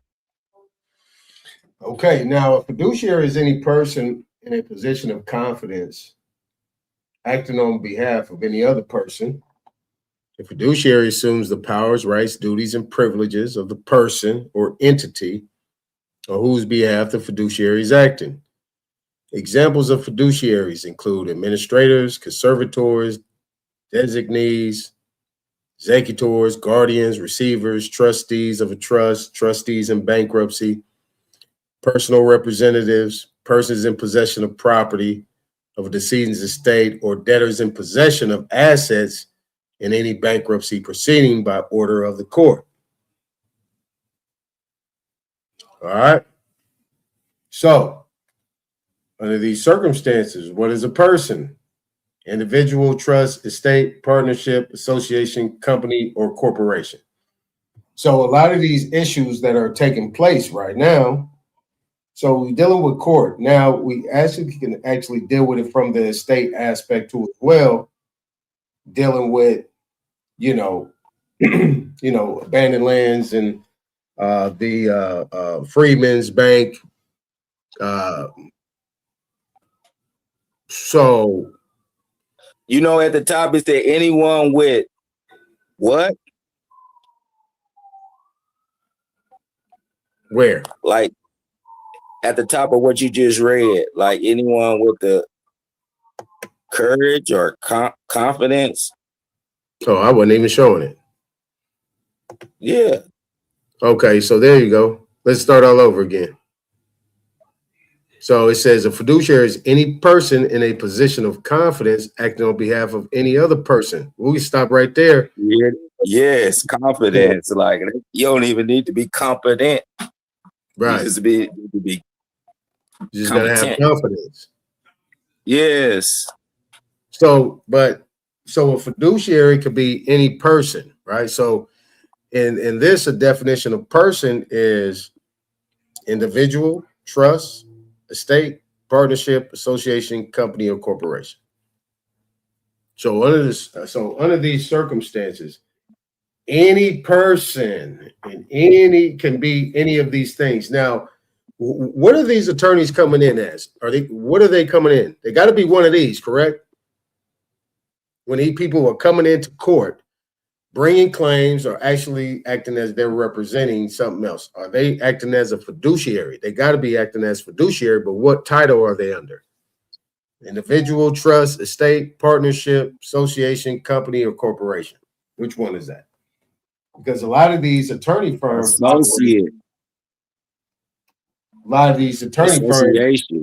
LLP.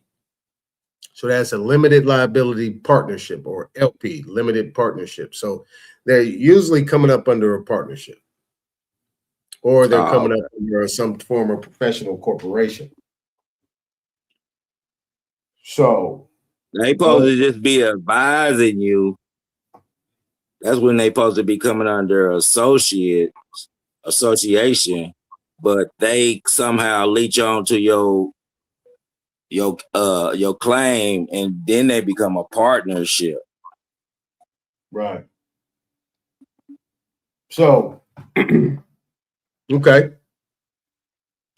Now, the point of this is, and everybody hear me carefully, every situation is dealing with a trust estate event.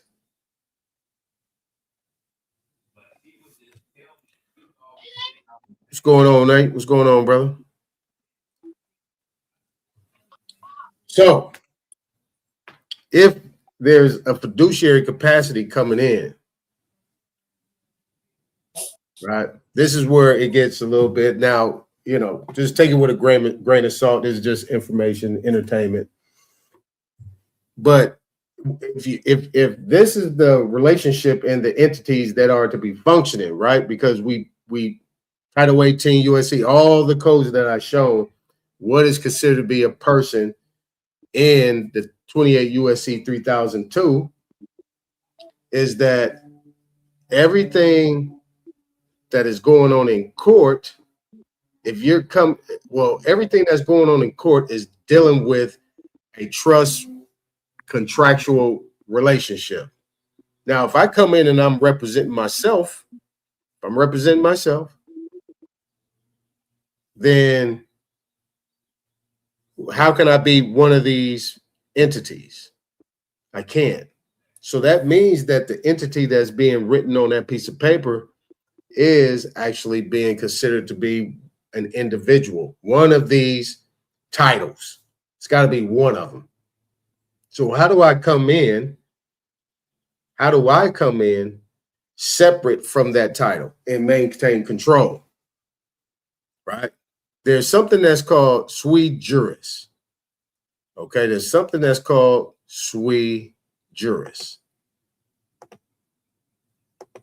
Sui juris, right? They have something that's juris. Boom. All right, let me just go ahead and share my whole screen.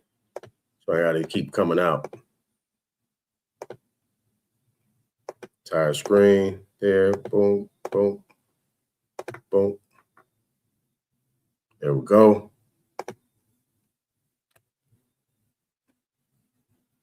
Right. So this explains everything.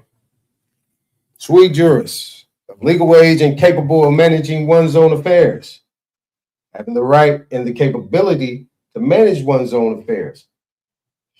So people listening in the chat, people listening later, Rod, this is what you have to come in as.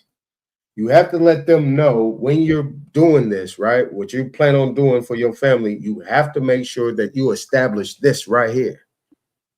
That you are of legal age and capable of managing one's own affairs. That is being competent. Full grown. Number two, having the right and the capability to manage one's own affairs. So number two is our definition. Not of legal age. We don't want to do that. You saying have the right and the capability to manage one's own affairs. Once you let them know sui juris, right? This is what this means. Now we could come down here. We could go hit up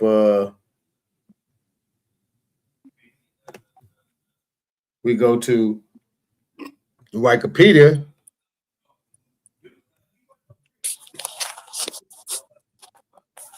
Right?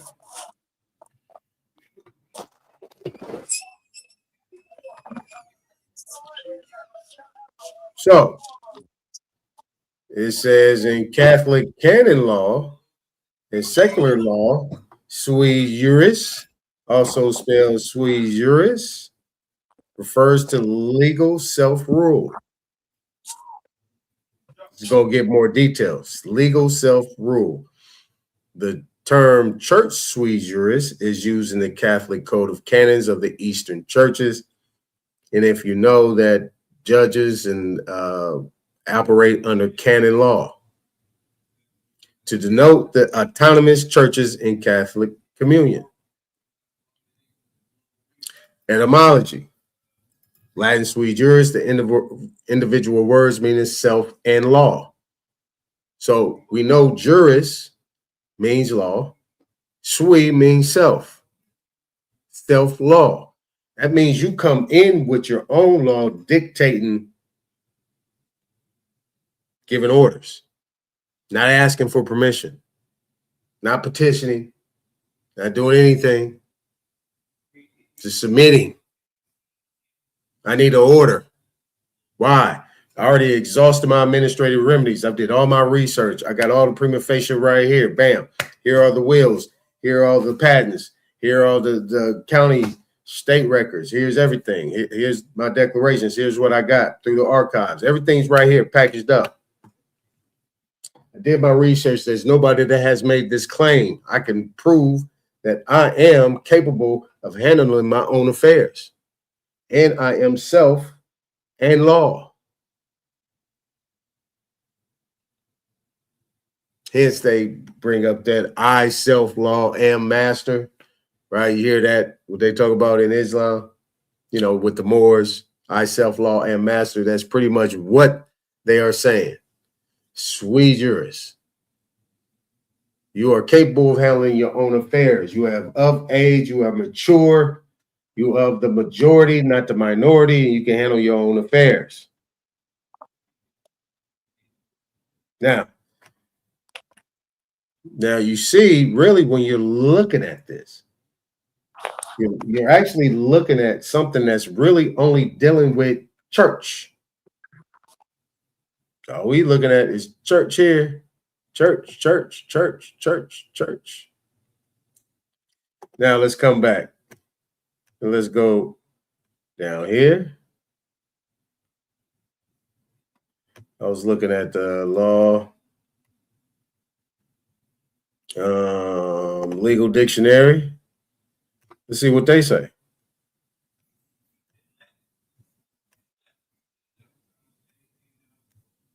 The Latin term sui juris, which can also be written as sui juris, is translated to mean of one's own right. So that's another definition of your own right. It is used to describe a person who is not under any legal disability, Rod, or subject to the authority of another person. So when you have that connected to you, when you're submitting this to these agencies, these departments, the United States or whatever, in the court situation, you bring it, you let them know that you're sui juris. You're of your own right. You're capable of handling your own affairs. You're of the majority, not the minority. And you're I, self, law, am master. Self-law. I govern myself. I'm under my own government. My governing is done within myself. I'm here to be able to have something that you guys have some type of fiduciary and trust relationship with, going back way back when. And now you guys are holding it under trust. And now I'm here to come pick it up. There's no other conversation to have. This is where we get tripped up. We get tripped up because we're actually utilizing information that is and utilizing information that is not conducive, and we're actually coming into these courts asking for permission against an entity that does not have your interest involved, in mind, or even be considered. So, to keep going, it is used to describe a person who is not under any legal disability or subject to the authority of another person. He is fully capable of managing his own affairs and can act on his own behalf. The term sui juris is used in both civil law and in the canon law that is followed by the Catholic Church. So if the judges are on the canons, right?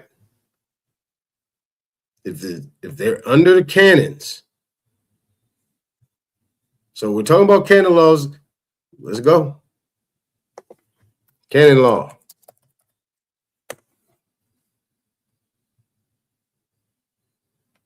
Here we go. Vatican.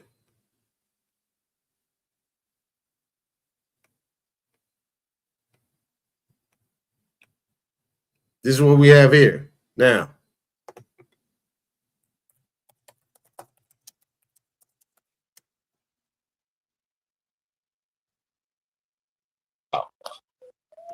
That's the king of the tethers right there.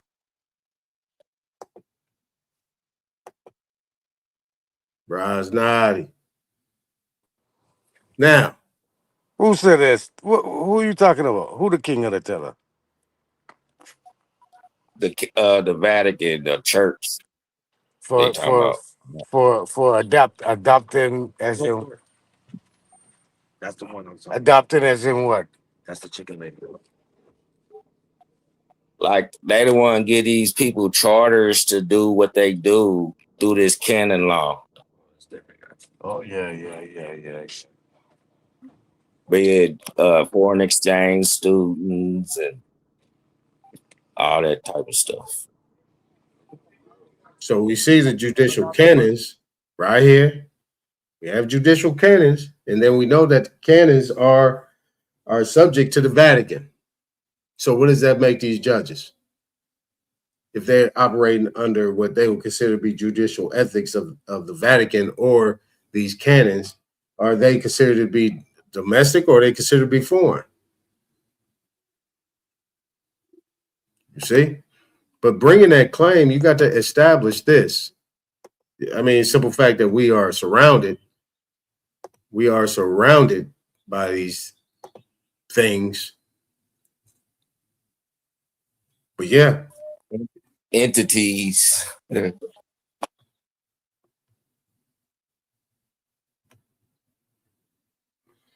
Okay.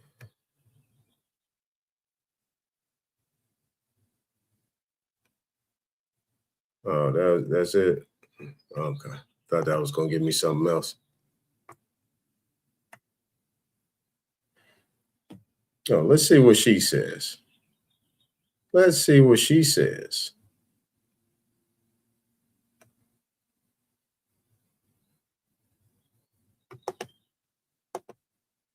Diving into the legal term sui juris. Now, you might have come across this Latin phrase, and it's crucial to know what it means and how to use it. So, let's break it down. Sui juris literally translates to of one's own right in Latin. In legal terms, it refers to an individual who is capable of managing their affairs and making their own legal decisions. Now, let's see how you can use sui juris in a sentence. For example, after turning 18, individuals are considered sui juris, meaning they have reached the age of majority and can make their own legal decisions. So, whether it's about contractual agreements, legal proceedings, or other matters, understanding sui juris is essential for recognizing an individual's legal autonomy. And there you have it, a quick overview of sui juris. Stay tuned for more legal insights, and remember, knowledge is power. Thanks for watching. If this video was helpful, and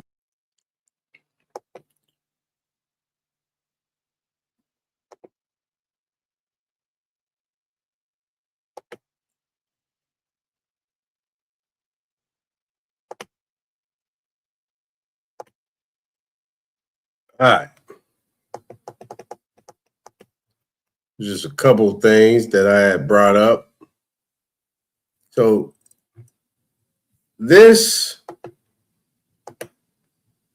how Americans lost their right to own gold and became criminals in the process.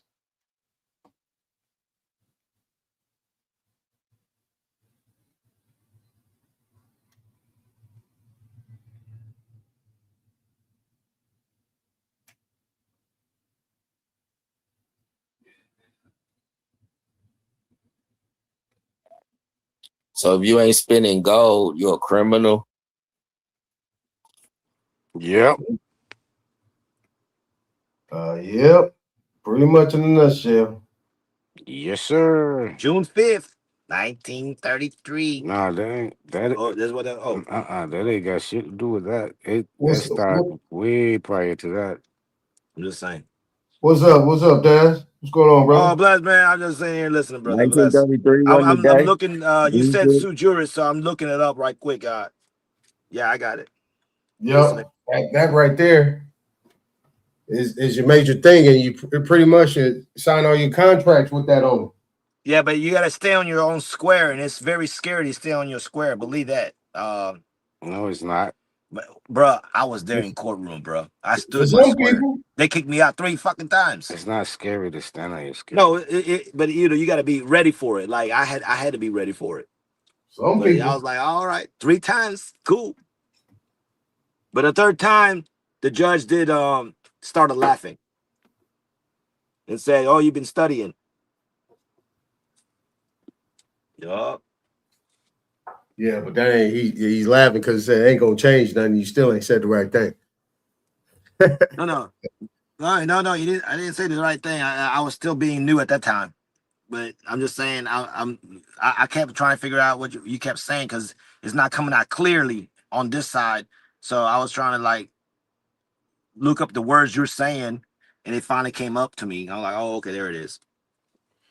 Okay, so 90. So Can you this spell it? hoarding of gold. Oh, my bad. Go ahead, Daz. What'd you say?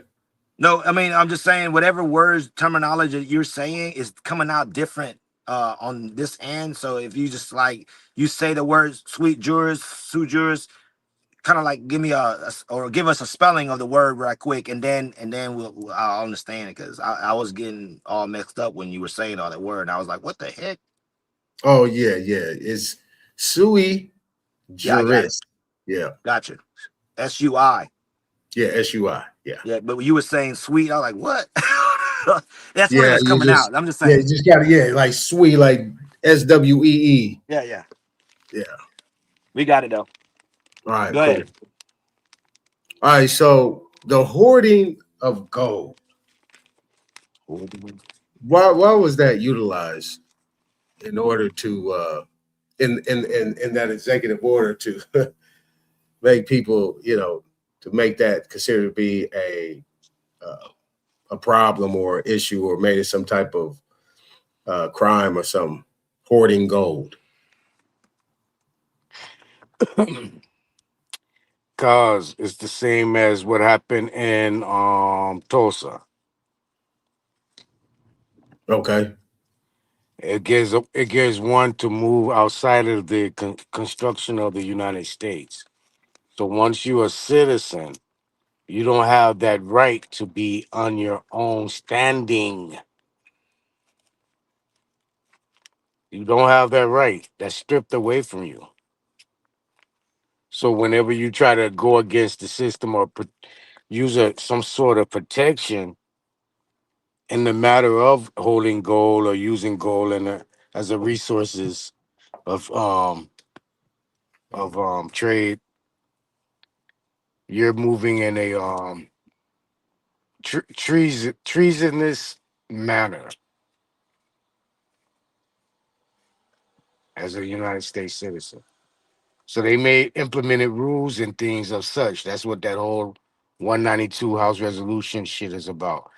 They don't want you to have any money as a citizen, so you can't go against the system. You can't get strong enough to have some form of anarchy against the control.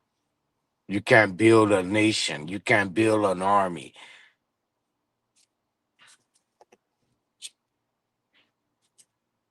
They took our gold to finance world domination. Yeah. I mean, look at Yeah. the United States deficit. It's $1 trillion and going up. Like, really? Come on, man. We ain't that stupid. You are though, because every time you use the dollar, that's what take the deficit into debt by using that currency.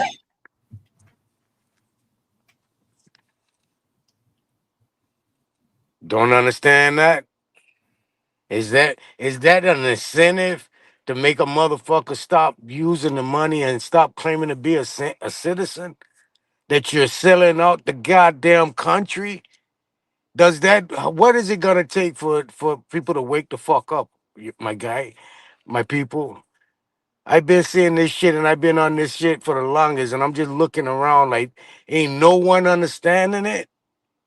The more you use the dollar debt note, the more you put the country in debt. Something's paying for it. They either gonna put your ass in prison and make free money off of you, or they gonna take the land and acquire the land and auction it off and as in bond certificates. Okay, And so other countries is gonna purchase those bond certificates with gold. what you're saying, Nadi, you trying to say that we need to create our own. I've been saying it. Okay, so if everybody understands what happened to the pirates when they stole the gold and all this, they had to go and hide that gold. So they had to make a currency. And what was that currency? Even to this day, it's high dollar, even to this day.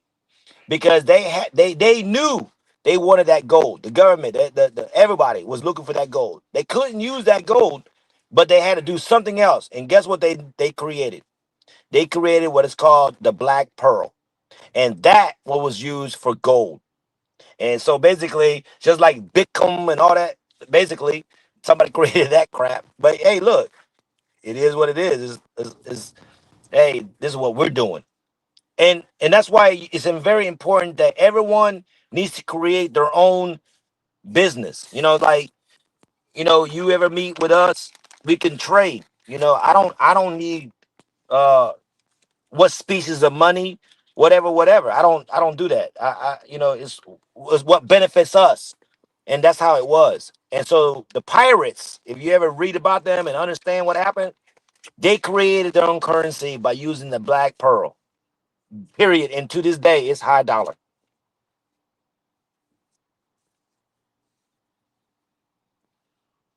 We need to create a currency. That's what it basically it is. It's already in place to create the currency. It's called create your own bonds from your estate. Once you have your estate registered or identified in the banking system as a assetable um um assetable damn, what is it called? Assetable Spit it out, Nutty. Spit it out. assetable institution. My fault. There you go. And then you could create your own bonds and turn them to the Treasury Department, the real bank that you belong dealing with, not no private bank that's a part of the world's banking system, but the Treasury Department. This is the only reason they're here. Right. You take your bond notes and they accreditate them for the exchangeable instrument that's recognized. You're moving in your own currency now. But we It don't ain't no buts. It ain't present it to the Secretary of State and then to the Treasury, or we go straight to the Treasury. fuck the Secretary of State. The only time you're dealing with him is for notifications and to put your ass on as the put your ass on the green list as a goddamn Don't mess with them. college electoral voter or member. That's the only time you really need that motherfucker. Or you need him when you putting in certain bills or certain charges against the state. You deal with him. Yeah, because we need their bond. But other than that, no. He's the head banker for all business affairs of the state. Oh, And so you treat him as the banker, Secretary of State. Secretary of State. Does it matter which county, or do we go straight to Washington? It's only gonna be one Secretary of State for every state. Washington No, the state. State. Oh, state. Oh, Secretary of State in Washington, that's where you send your light bills and all your bills when they come in. full faith and credit and send it to them for them to pay your bills. It's on second. We're not gonna go through all that. Don't do that. We're That's not going what through you're that. supposed to do. No, but we're not doing all that. We're talking about something else. They security commissioners. They the one commission them securities.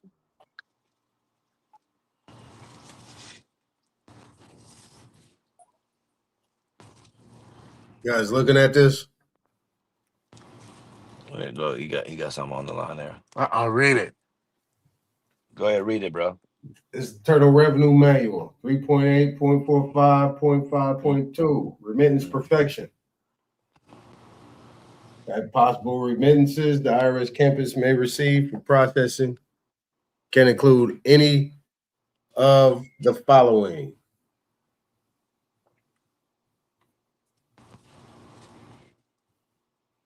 I'm just gonna put it up there. I ain't gonna say it. I ain't gonna read it.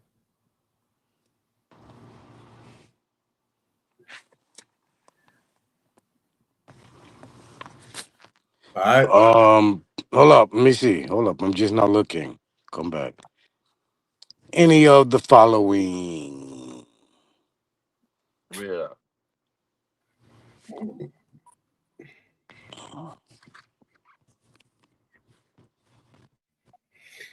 Oh. Now, if you look at the note, this is what it's for. And taxes.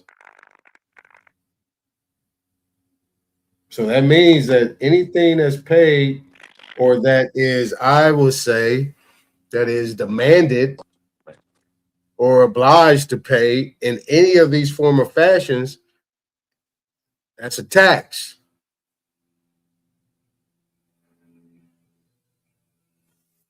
Now, this is what it tells you not to do. Hold on. Go back again and what you just said. Right here, it is a tax. Any of these form of payments that are considered to be, I would say, demanded or asked for, paying these type of shit, that's evidence of that it's a tax. If you're being asked to pay in any of these form of fashions or to buy deposit or any other payment, that's what it is. Let me drop it. Come back. That's my phone fucking up. Yeah, you breaking up. Oh shit. God damn it.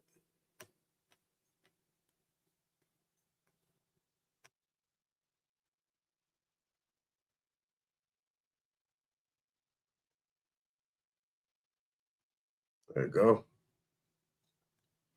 So if you guys look at this, it's pretty much saying that's what it is. Let me make sure I got him back. He's back. He is back. So right here. Hey, but let me jump on this other device. Bring this other one in, because this one had fucking off for some reason. Yeah, you crackling in there. I didn't drop it too much. Might check. Can y'all hear me clearly? Can you hear me clearly? Yeah. Hold on, Nathan. Hold on. Let me come in.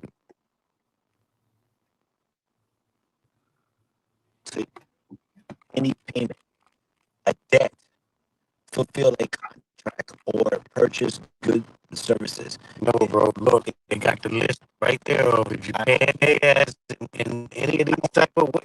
If they can't see that, I'm telling you that's not what that means. It's gonna be like this definition right here because this is what they have in the IRS manual. And fuck that definition on that dictionary over there. You guys crackling. You guys don't sound good. Yeah, you guys don't sound good. Not at all. We got to read all the words, bro, and define it. Hold on, I'm coming in. Hold on. All right. All right, let me in.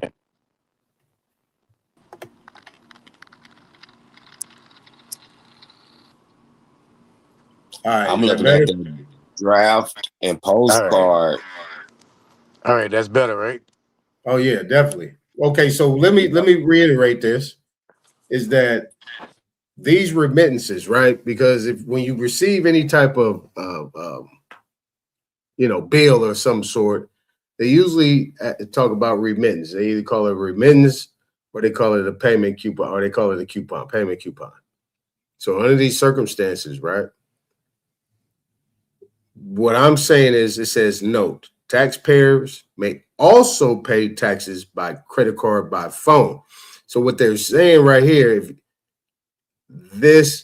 any payment that is done in this form of fashion is a tax. You're paying taxes. You're prepaying taxes. That's it. All right, so you understand that what you're looking at is what payment That's is. processing fees, basically. You huh? Say it again. Taxes is almost like processing fees when it comes to this type of level of business.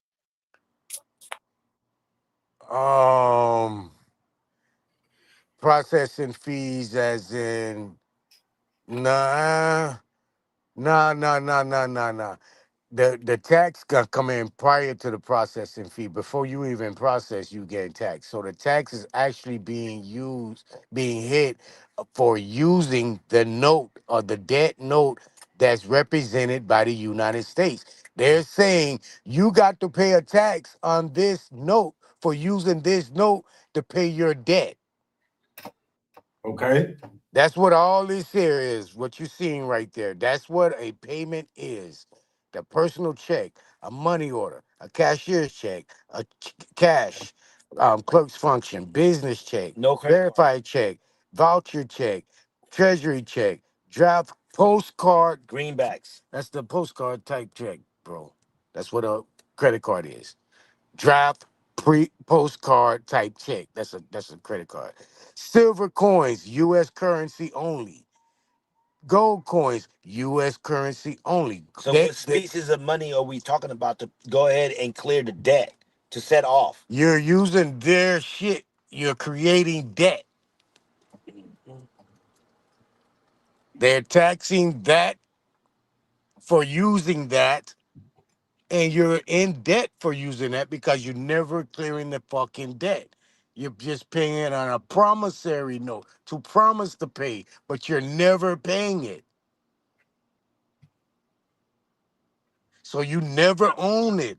You never own shit. Okay, so when you're in the courtroom because you're forced to go in the courtroom. I'm just No, saying if you're you're not forced. No, forced. you're forced. Yeah, yeah. No, you're They not. lock your ass up. You go in that motherfucker because it's happened to me. It happened to you. You're not forced. You go in there and they say, well, how you gonna pay this debt or pay this payment or this claim or this charge? I was forced to get taken to jail. I was never forced to go to court. No, I was forced to go to jail. That's what I'm saying. And then you go to court. No, court is the valid I go to the court like the next day, bro. They don't take me to court. They put me in jail and I sit in jail for 6, 7, 8, 30 days and never We're go to getting off court. topic. We're getting off topic. Yeah, he talking all this shit. I'm trying to say what's going on. The money, the use of this fucking so-called money is what's putting the Americas in debt. It's the citizenry shit. It's this goddamn using this benefits of citizenry to tether to the land. Minimal contact by you allowing it. So if we don't redeem it, they can reinvest it, or they can pound interest on different stuff. If you don't clear the debt, they can go in. They go in and take a loan out on a debt, and they purchase the debt credit to make money off of debt credit that you have. They making money all the way around. For example, if you are like you have child support, right? Over hand and fist. So Making money over just for hand and instance, fucking they got Article A and Article D. All child support is Article D, which is a collection. Article A is what the government did without your consent. Now you got to prove that you didn't give them the consent to get that loan. So Article D is a collection, which is child support. So if you don't do that, and it's a big deal. Like you got to know you didn't give them consent to do anything. Yes, you did. Using their shit. Minimal contact. If you agree. What the fuck is minimal? Listen, Minimal contact is you signed the damn. I'm gonna get a that. driver's license. No. I'm a U.S. citizen. I'm this. I'm that. If you That's listen, minimal contact. if you're using the greenbacks, bro, listen to what I'm saying. It ain't just you signing no goddamn contract. If you got a dollar in your pocket, you actually committing a federal offense. Okay, I want everybody to send me all their greenbacks to me over here, and I'll hold it all for everybody. I don't want y'all to go to jail. Yeah, and right now they got everybody thinking, oh yeah, this is good to have and want to have, but no, bro, that's why they got such law called silver forfeiture. That's why because it belongs to them. Right, and now they're creating a new ID system at 2029. We're at 2026. They already Yes, they are. created. It's already created. That's why they're getting rid of all the pennies. So all that shit is done with. Like they Did already that, got it do that say Kansas in City? China. Do that say Kansas City? Yeah. They got it in Kansas City already? Yeah, that's where you can redeem your securities. Yeah, that's Utah. Utah, Kansas City, and it's down in 12 Texas. branches. 12 or 13 branches. I think it's 13. I got all the addresses and numbers. But the main office in Kansas City and Utah. You don't go by that. You go by what's on the back of the Social Security card. So that red number it's like an alphabetic number. That's gonna give you the code of which branch of the 13 branches that's holding that security note for that Social Security account. That's who you send your information to. You don't send your information to the motherfuckers that everybody that don't know what's going on. It's procedures to this shit. You can fuck up your whole game by going down the wrong fucking hallway. Now, this Internal Revenue Manual, right? This is a manual that is actually regulating the Internal Revenue Service. And this is showing what they have to accept. This is the language. That's it right there. You see how it go? This is what it means. It ain't got nothing to do with them personal and business checks and all of that. It's your minor account set up with your major account. That's how you get accredited the funds to go ahead and create your own bonds.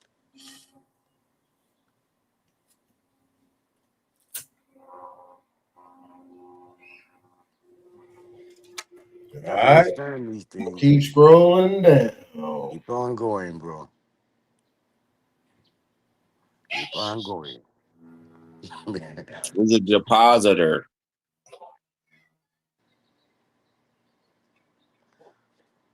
The deposit already there. Your parents was a depositor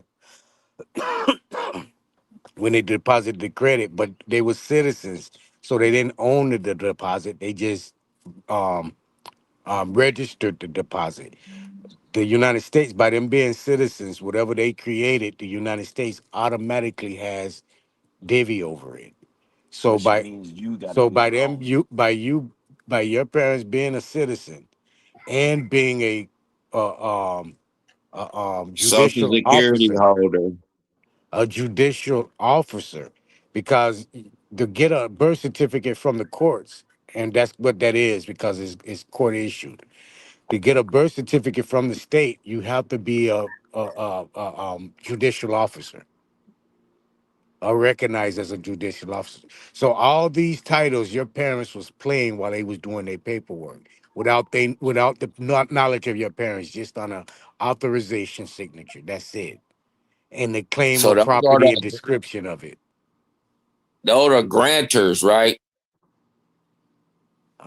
No, they would be the depositors. The grantor is gonna be the only way you're gonna be a grantor if you already identifying your property in your own state. Then you Okay. go and divvy your property as a gift or as a holding. But you have to have documentation for your own shit originally. This is why I tell people to go and do a declaration 9 months prior to the birth, because you have that right, and declare that as the as a as a you could turn that into a negotiable instrument, because you actually your parents put in an interest, or your children. It's you and your wife put in an interest for something, an investment for something to draw interest on for 9 months, and then when it came out, the interest it drawed in is the creation of a next trust or another trust under a formation or form what they call that a formation or a collaboration with another entity, identifiable entity, which would be the U.S. You see how that shit work? It's about Yeah. business. It's about business. It's about business. Now, right here, they're actually, this is how you know they're instructing them, because it's saying if remittance is not payable to the United States Treasury, okay, take a note, is not made payable to United States Treasury or one of the acceptable pays listed in IRM 3.10, Extraction of envelope contents for returns of documents with remittance, return the remittance to the taxpayer with letter 4480. Correspondence with the taxpayer to notify of IRS actions concerning payments received. What is it? JS one what? Remittance not payable to United States Treasury below shall also be completed. Refer to correspondence procedures. If remittance is not intended as payment for company return/document process, you see it says return/document process. That's your return. Yeah. Process return/document as non-remittance. Stamp the remittance, non-negotiable, and return it to the taxpayer with an explanation of unacceptable payment. Do not, however, stamp a money order as non-negotiable. See, they're giving them instructions. So it's saying if it's not for you, IRS, forward to intended receiver. These are their instructions, what they have to accept, what they don't accept. All right. Let's deal with postmarks, unsigned checks, unsigned returns, money amounts.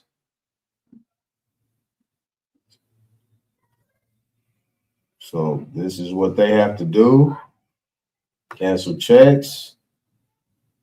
If a canceled check is received with endorsement erase, stamp on the back, process through preferred processing system.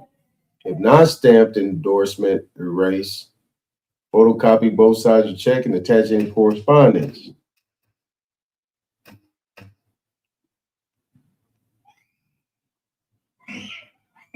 So this is what it's saying, unacceptable payments. Unacceptable payments of taxes are items that the depository bank will not accept as payment. So they're actually saying, what is the depository bank? Got to be the Treasury, right? Any of the following items found in payment perfection unit must be returned to the taxpayer using letter 4480. If these items are not returned immediately, they must be stored in a locked safe. Gold, silver, jewelry, stamps, savings bond, treasury notes, treasury bills, stocks, treasury certificates of deposit, promissory note. That's a no-no. Silver coins, platinum bullion coins, gold coins, deposit slips or withdrawal slips, credit cards, debit cards. Now, why above that it was saying that they will accept credit cards, but this is saying unacceptable payments is a credit card and a debit card. Now, we already know why they're not accepting these type of coins. Why is a debit card and a credit card not accepted? But they saying that's not considered to be an acceptable payment, but then they're also saying it could be a payment in the form of a remittance. What's the difference? Anybody? It's like through a holding company.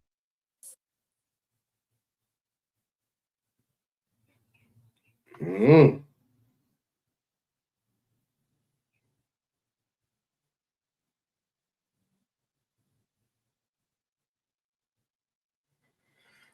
Now, this has always been interesting to me. Unexpired passports. Unexpired passport. If the passport is expired, turn over to operation manager of receipt and control to destroy.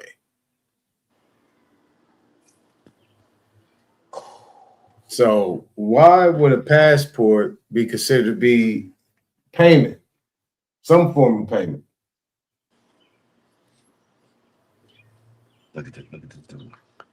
Why would a passport be a form of payment? Well, they're saying that why would they put unexpired passports as an unacceptable form of payment? Why would somebody even attempt to use the passport as payment? Because passport would be backed by a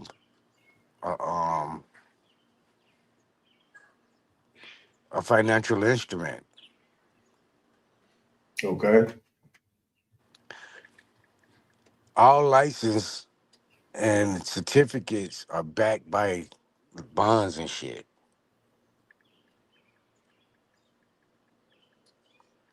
Remember, it's trust law. That's the origin of everything, of all commerce. So whenever you see Dr. Hippocratic oath, they take it to get that MD license. It's a trust thing going on. So the accredited institution that putting their credentials behind this individual has put up a certain amount of bond, and it's how can I say, put a bond up in his holding company, bonding this individual as the process of this tenor of their expertise or their performance of occupation. Now you see right here, they're saying if promissory note is returned to the taxpayer sends the note again, citing public policy HGR 192, forward the note to criminal investigation field office.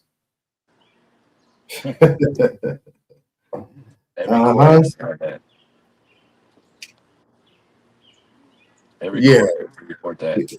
Yeah, promise to pay, right? Promise no. You send a promise to pay means they don't know what the hell they're talking about. Yeah, I'm saying, what are you listening to? I'm talking about something else. Go ahead. Oh, yeah, because that's some bullshit. Be doing that shit. Doing what? Talking about writing promissory notes. No, we don't do none of that. I just said Yeah. that. No, it's just the way it's. But you know, No, it ain't none of that. You got. I go in the courtroom and challenge that shit. It ain't Like, none of that. That IRS got to be involved in the dumbass shit. It ain't none of that. Who you promising to pay? I don't promise nobody to pay. Pays what? Who's guaranteeing that? Oh, the Treasury Department got our bond. Huh? Where are you coming from? Where you have proof of that? What letterhead and direct contact you have with them to show any validation of that? QSIP number. What? You got, man, the fuck? There's thousands of accounts on this team. What is you talking about? This is your shit. Man, get the fuck up out of here. All right, check it out. Right. So right here, I mean, because people gonna be looking at this, and I'm just showing a couple things where people see. Now, this is where it's at right here. If you guys see the screen, you guys looking at the screen. Anybody looking in the chat on the screen? Now, this is the Internal Revenue Manual, 3.8, 0.45, 0.5, 0.11, 0.1. Bill of Exchange. If a bill of exchange or registered bill of exchange, registered, is received from a taxpayer authorizing the campus to sell their account through FedWire, send everything received to the following address. That's the address. Now, when you're looking at these things, and I'm not talking to you guys up here, I'm talking to the chat as well. More importantly, is that when you're looking at this, remember, it's instructing Internal Revenue Service, but it's actually saying, if a bill of exchange or registered bill of exchange is received from a taxpayer authorizing the campus to sell their account through FedWire. Remember, special deposit with specific instructions. That is the instructions. Make sure that you let them know to do. If you're going to add that information on there, that's what you do. All right. This is where you send it.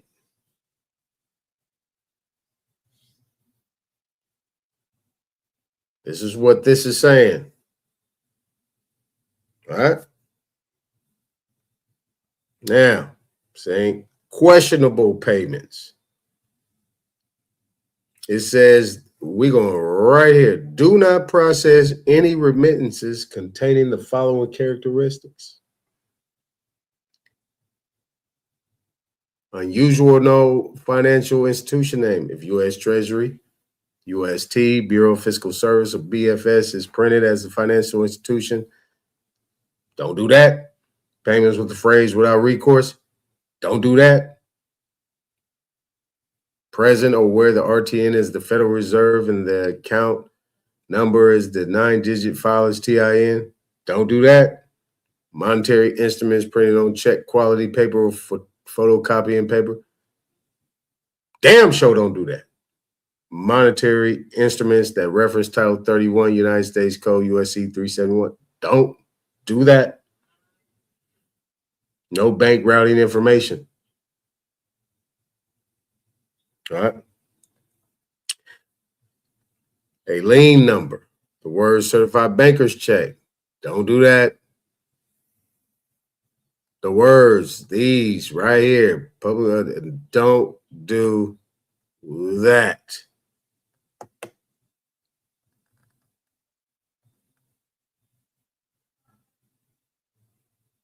All right. Bank or financial institution does not exist or has gone out of business. Don't do that.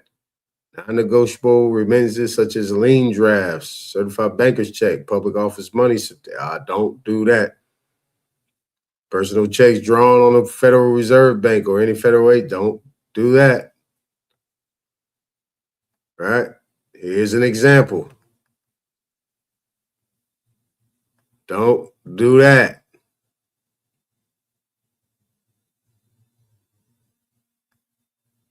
Okay.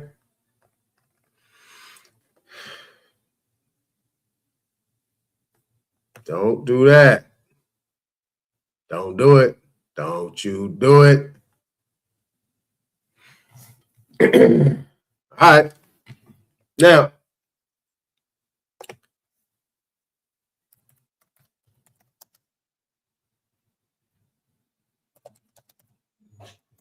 We're gonna do warrant and securities.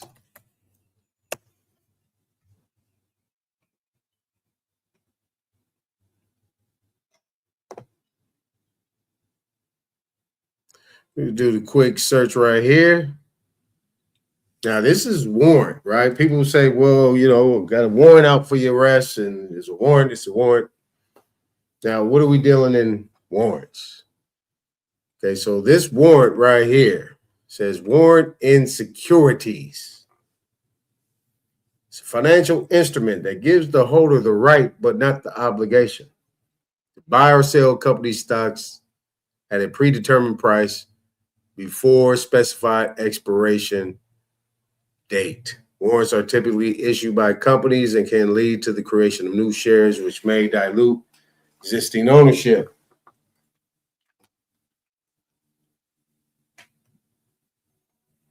Issuance. Warrants are typically issued by companies often alongside other securities like bonds. When exercised, warrants can create new shares, potentially diluting the ownership percentage of existing shareholders. Warrants are a fixed expiration date, after which they become invalid if not exercised. All right, now,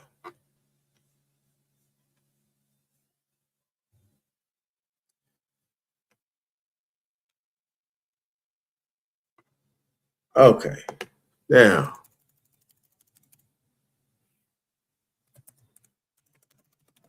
warrant checks.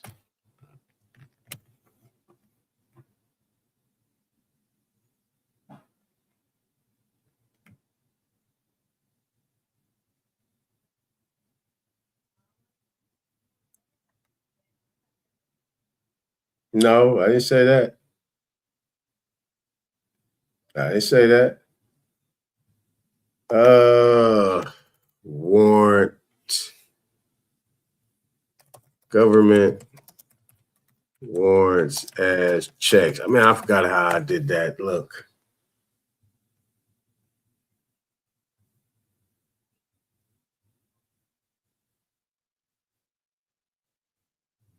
There we go.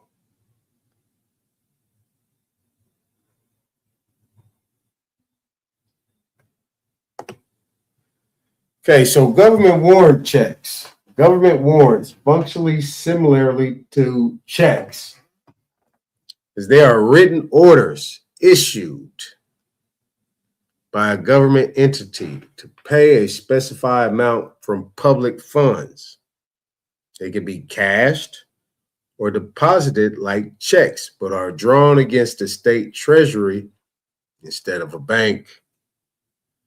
Understanding government warrants. Government warrants are financial instruments that serve a similar purpose to checks. They are written orders issued by government entities to authorize payment from public funds. Issuing authority. Warrants are issued by federal, state, or local government agencies. They are drawn against the state treasury rather than a bank. Warrants can be negotiable, meaning they may be transferred to another party. Cashing process, like checks, warrants can be cashed or deposited at financial institutions. Any comments before I go? Any comments before I go? Let me see what y'all think about that. Can you serve a warrant to the bank because they're not processing your information properly? No. Okay. Right. So a warrant is similar to like an order too as well. Right. So it's kind of like an order as well. You know, what you'll have to do is you will have to go seek the authority or the order from somebody else, depending, a judge, because then you'll have to get somebody to go get them papers, right? So that warrant is a check. So those people just got paid or they cover that bond and then go execute something, right? It's all just a different type of form of payment based on the jurisdiction or the venue that you're dealing with. I see what you're saying. Now, Different venue. As a private citizen, kind of like along the lines of what Nadi's talking about, is that you can issue your own bonds, you can issue your own warrants. You see what I'm saying? You don't need to go to a judge or some type of middleman to get that done. You can issue that yourself, and you go straight to the marshals and say, go get them. Or you can go to the U.S. attorney, United States attorney, not the attorney general, but the United States attorney, which is the trustee. You can actually go to the United States attorney and tell the marshals, go get them. You know what I'm saying? They're not doing X, Y, Z. I've already have notified them, go get them.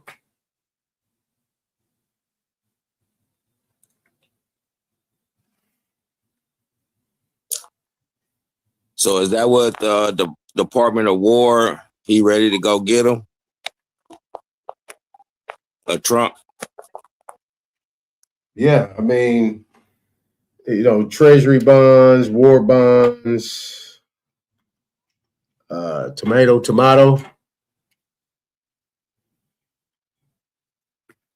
Yeah, tomato. Now, right here, there's another one, right? We got treasury warrant.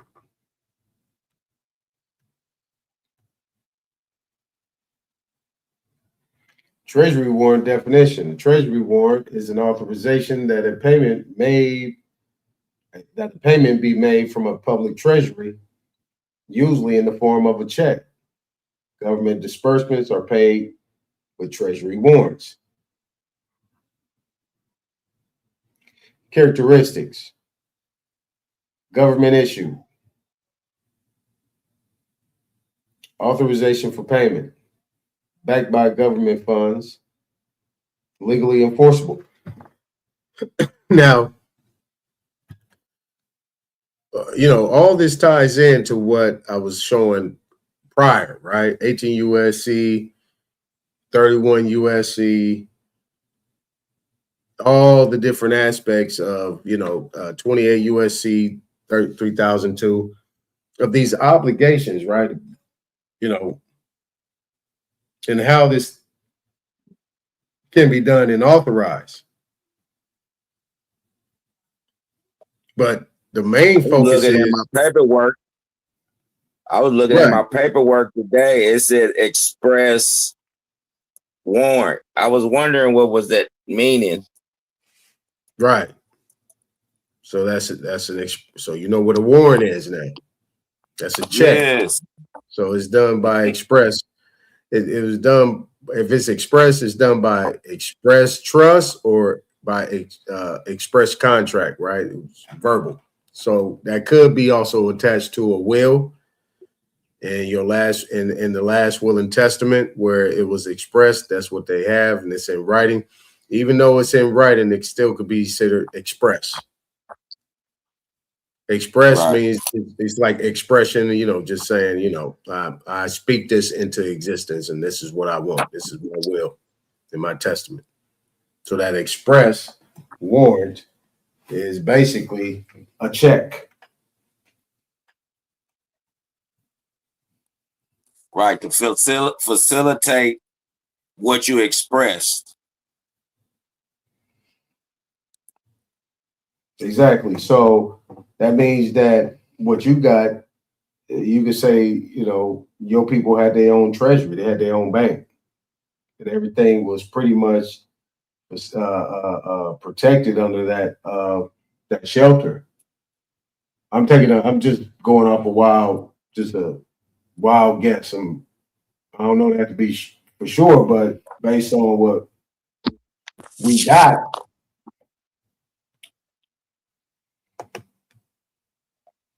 I mean, hey, could be.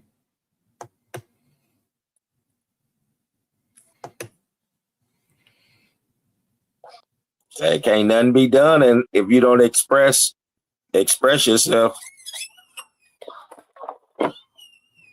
So if it's an express warrant, okay, so let's look up express warrant then.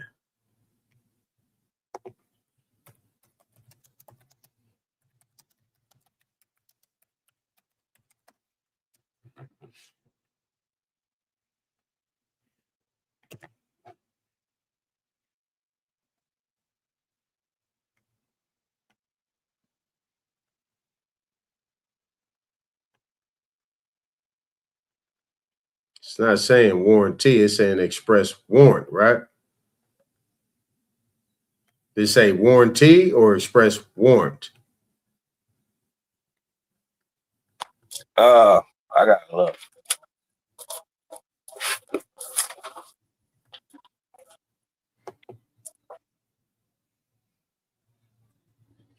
Yeah, express warranty. Okay, well, express warranty. So says express warranty is a clear promise made by a seller about the quality or functionality of a product, which can be stated either verbally or in writing. This warranty assures the buyer that the product will meet certain standards or characteristics as described by the seller. So what is that express warranty connected to? I guess it's all through trade and commerce and property. And when you express yourself dealing with real property, those are the protections or securities.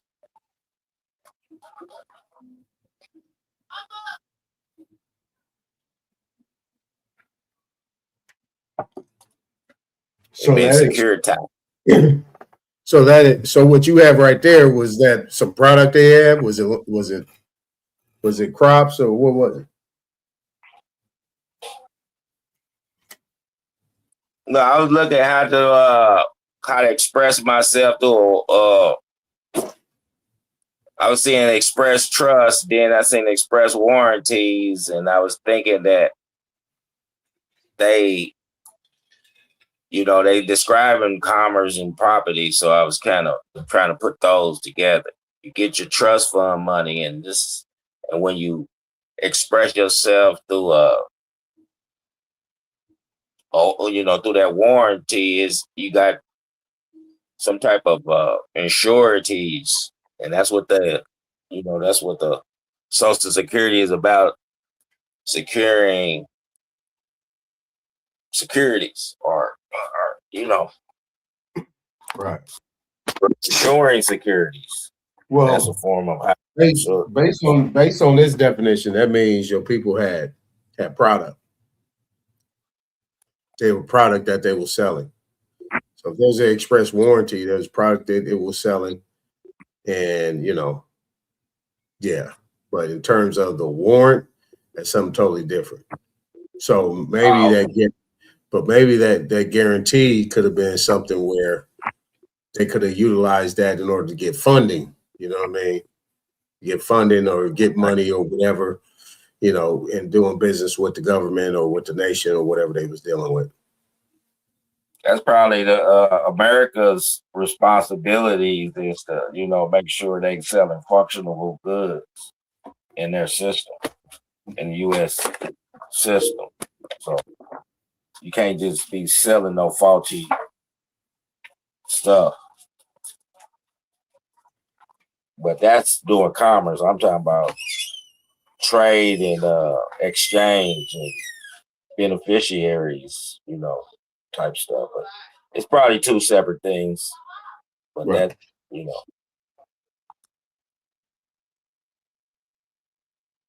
Yeah, so it says right here, express warranty is a stated guarantee that probably meets a certain level of quality. If the product fails in this regard, the manufacturer will fix or replace the product for no additional charge. Yeah, so that just means they was trading on something, and it had to fall under Uniform Commercial Code as well. Yeah. So the U.S. ain't nothing but products and services. That's all it does, is either have the product or service the product. Right. So, you gotta keep that in mind. They talking about commerce and products and services and the benefits of those things. All right.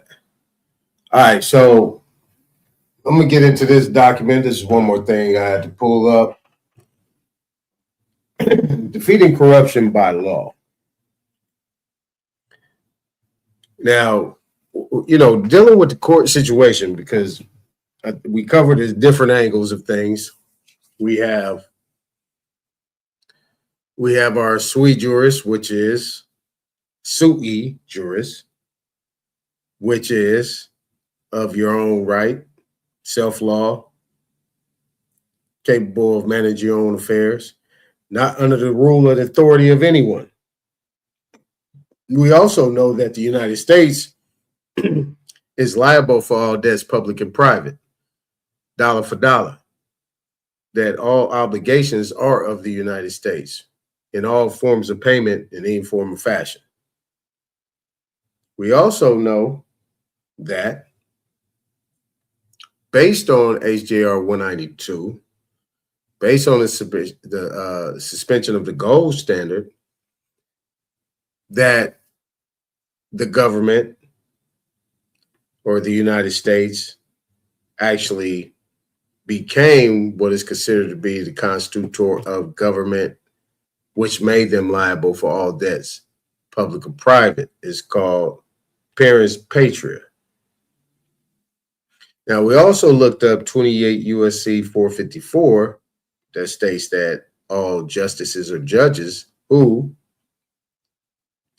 within the United States practices law, and I'm gonna add in brackets, from the bench, is guilty of high treason. I mean, not treason, high misdemeanor. So we have all those things on the table. Now, the other thing is that everything lines up as the same, regardless of what venue you're in. Everything is governed under that. Once you get that in order, you get everything is under that umbrella, regardless of what they want to call it. If there's a monetary value on it, that thing is commercial. That thing is contractual. That thing is bonded. That thing is taxable. That thing is an obligation of the United States. And as we looked at in the other code, is that there's actually something that's a collection of a debt that is owed to the United States and owed to the United States because that's something that they agreed upon or guaranteed and loaned out. But at the end of the day, we was told that we was loaned money. We was told that we needed to fill out this application. We were told that we needed this license. We were told that we needed this in order to do this, in order to get the lights on, in order to get a car, in order to get a house, in order to do whatever we need to do. Open up a bank account. Now, under the circumstances, we just have that in mind. Now, this is just one of these things I have. It says defeating corruption by law. No attorney can appear in court without physical human being he represents. Agents cannot testify for principals. Challenge every witness to prove they are the principal by asking for their driver's licenses, proving they are the principal, i.e. Bank of America. If they are not, demand their testimony be removed from the record as hearsay testimony. As hearsay testimony. An imaginary person cannot appear. No agent can speak for them. All agents are defeated by this process. Excuse me. No, I'll be taking minor domestic disputes straight to the internal affairs. Hold on, Rob. No, USC equals United States Code. All right, so we got that. Attorneys. Today in America, we are subject the criminal civil actions of attorneys. These are usually commenced and prosecuted in the name of some imaginary person, corporation, corporate state, or corporate United States. All cases of this nature are prohibited by the 11th Amendment. All these foreign states are prohibited by the 11th Amendment of the Constitution for the United States of America to commence or prosecute any action. To file any cause of action with one of these as plaintiff is fraud, 18 U.S.C. 1001, and conspiracy against rights, 18 U.S.C. 241, as I showed in the bonding code, right? So this information is just some random stuff put together, but you know, That's just the court-appointed lawyers forcing your hand to a binding contract.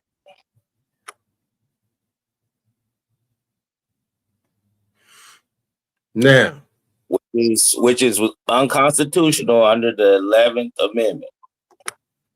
Right.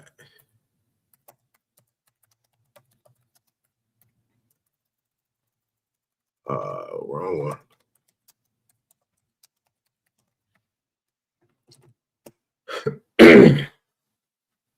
All right. Now we looked at 28 U.S.C. 454, right? Justices, judges, practicing law, misdemeanor. This is a Latin term, quorum non judice. Quorum non judice, Latin for not before a judge, is a legal term typically used to indicate a legal proceeding that is outside the presence of a judge or in the presence of a person who is not a judge, with improper venue or without jurisdiction. So this is the jurisdiction issue here. You got anybody that's talking about this, that, and the other in a robe, when you actually have expressed yourself to do anything, knowing that it is that whatever claim is being brought against you in a simple traffic stop, turn it into some type of criminal act, or you have something where you have brought a claim, especially to protect your property constitutionally, right? Constitutional protected rights is, you know, preservation of property and so on and so forth. And that judge is going against that, or even allows somebody that's not even a real party in interest, like an attorney, to come in and start speaking. This is where you know this is quorum non judice. That's that association, ain't it? No.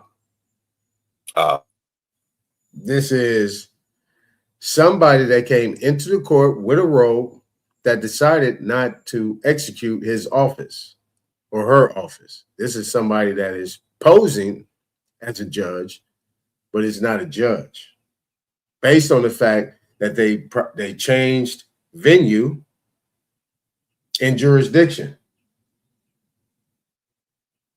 If I come in there and I'm talking about I got a quiet title action, meaning I'm here to quiet title to the land, that means that I want anybody to come in that says they have title to the land that I'm on. Nobody comes forward with title to land, or if somebody tries to come in and say, hey, well, I have this debt and I have this instrument and everything, so on and so forth, blah, blah, blah. And that thing says Joe Blow, and the person that's bringing it is Joe Bo. They're not the same people. This quorum non judice.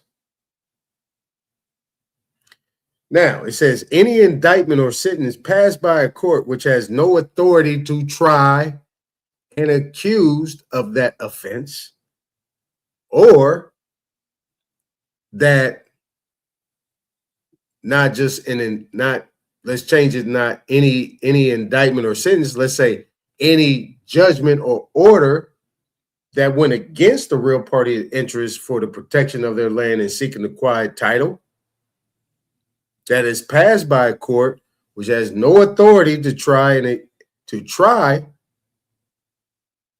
or rule on that defense, is clearly in violation of the law and would be quorum non juris and a nullity. The accepting non sui juris, not of one's own right, is available at any time, including after judgment. So you see, I put in here sui juris, right? We got sui juris. The exception, non sui juris, not of one's own right, is available at any time, including after judgment. Now it says Bracton.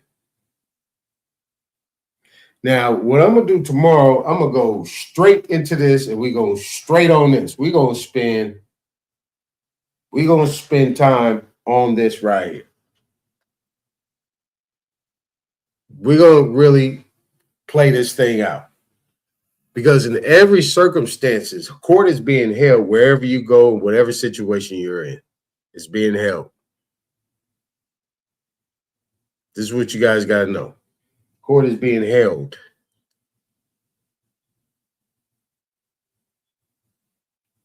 Because we got to understand what this means. The exception, non sui juris, not of one's own right, is available at any time, including after judgment. Now, what I'm going to do is I'm going to take all this stuff, I'm going to put it in chat GPT so it could just go level, where we can level it down and then go from there.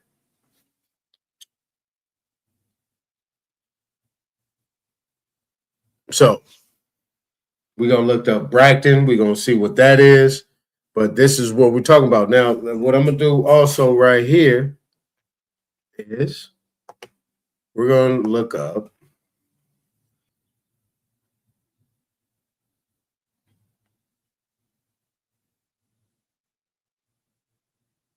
see what this one says.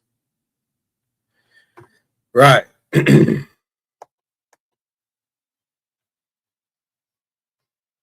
There we go. Now, right here,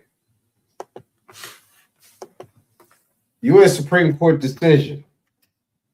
All codes, rules, and regulations are for government authorities only, not humans/creators in accordance with God's law. All codes, rules, and regulations are unconstitutional and lack due process.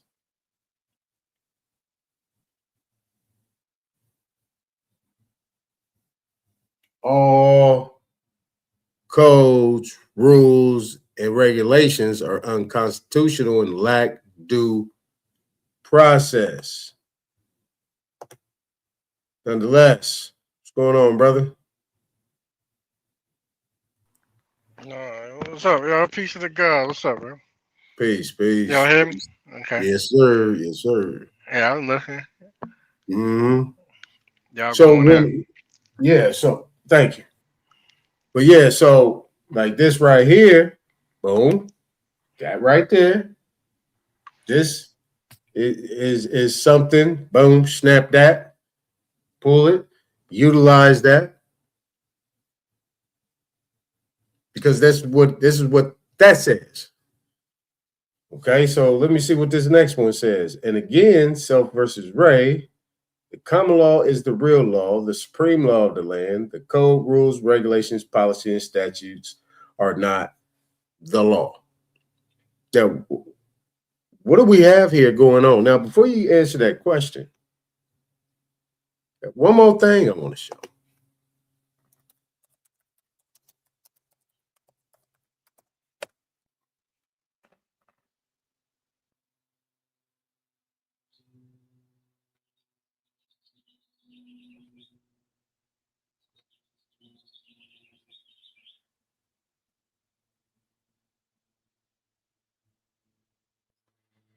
I want to get straight to it.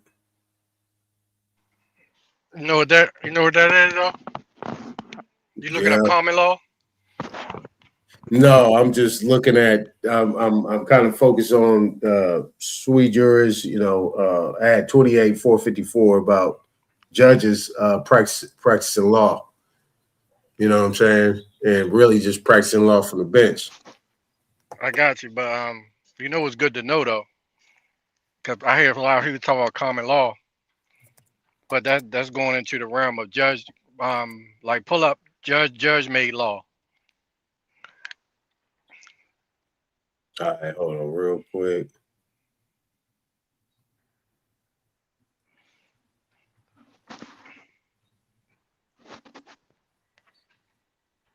Damn.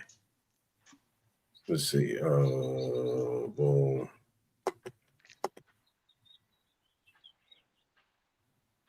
right.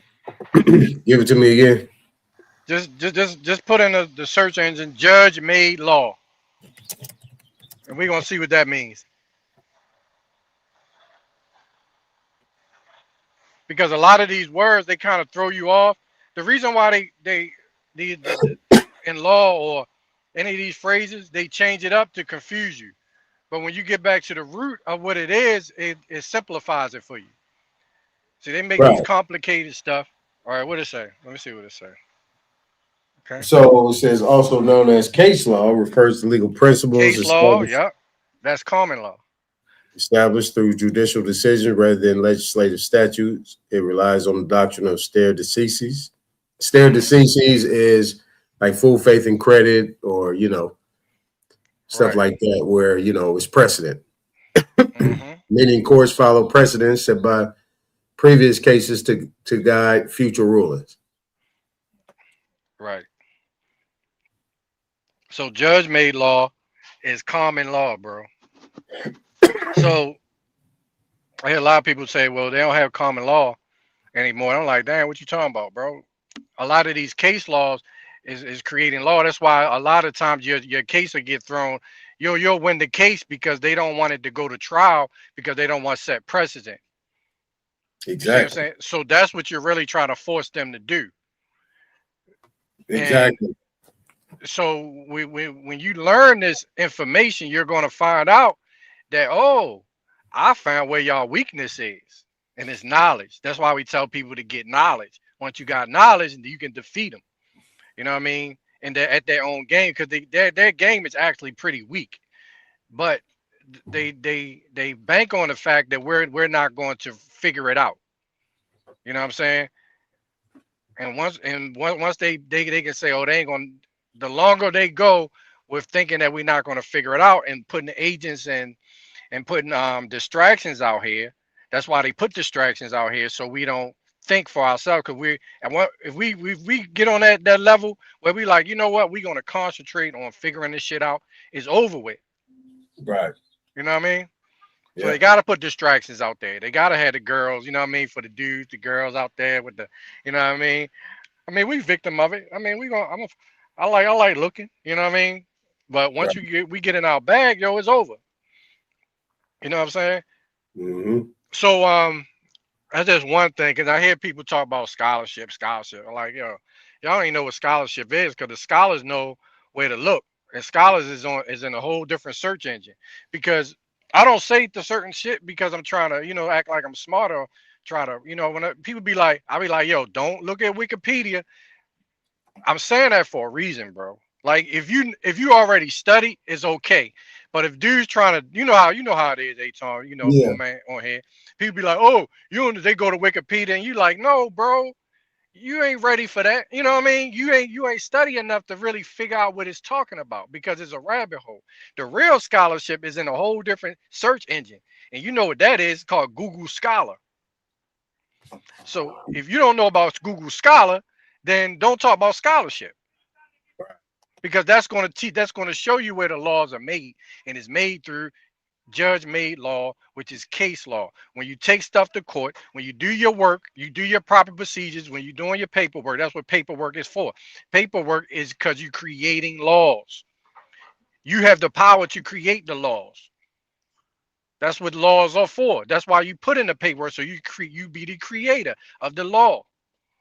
But if you don't, you're using their statutory codes, you're using their shit. Now you become their creation. Now they can charge you. That's why when y'all was bringing up, I put in the chat with a warrant is a body attachment. I got it on the screen. Okay, warrant is a body attachment, bro. Mm-hmm. So it's, which is a writ of attachment, right? So remember when we talk about entities, they create these entities, they clone them, right? They clone them, and they're putting they need somebody to take responsibility and the charges for that entity, because you didn't give them permission. Think about it, you didn't give them permission. You know what I mean? So they want you to come in and take responsibility for it. Mm-hmm. You know what I mean? So once Mm-hmm. you come in, then now they have the energy behind the entity and all the charges, all the debt you're now occurring for that entity that they created. It's almost like they took let's look at it like this. I go create fill out an application in your name, get all the lines of credit, right? I get a credit card, okay? And I say, well, damn, I don't want to sign it, because if I sign it, that's you know what I mean? I'm be responsible. So let me get the person whose name I put it in, get them to sign it. They don't know that I got the credit card, you know what I mean? But they already signed for it, and now while I'm running up the charges, they don't know that I have a secret account in their name. I fooled them to get in, to come in and take responsibility for it. And so I'll say a whole bunch of other shit and get you to come in and you sign the application for me to get a credit card in your name.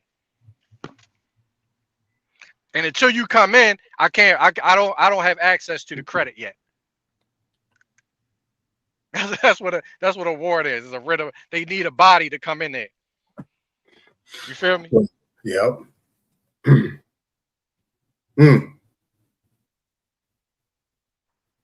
So would that be considered like an offer or something?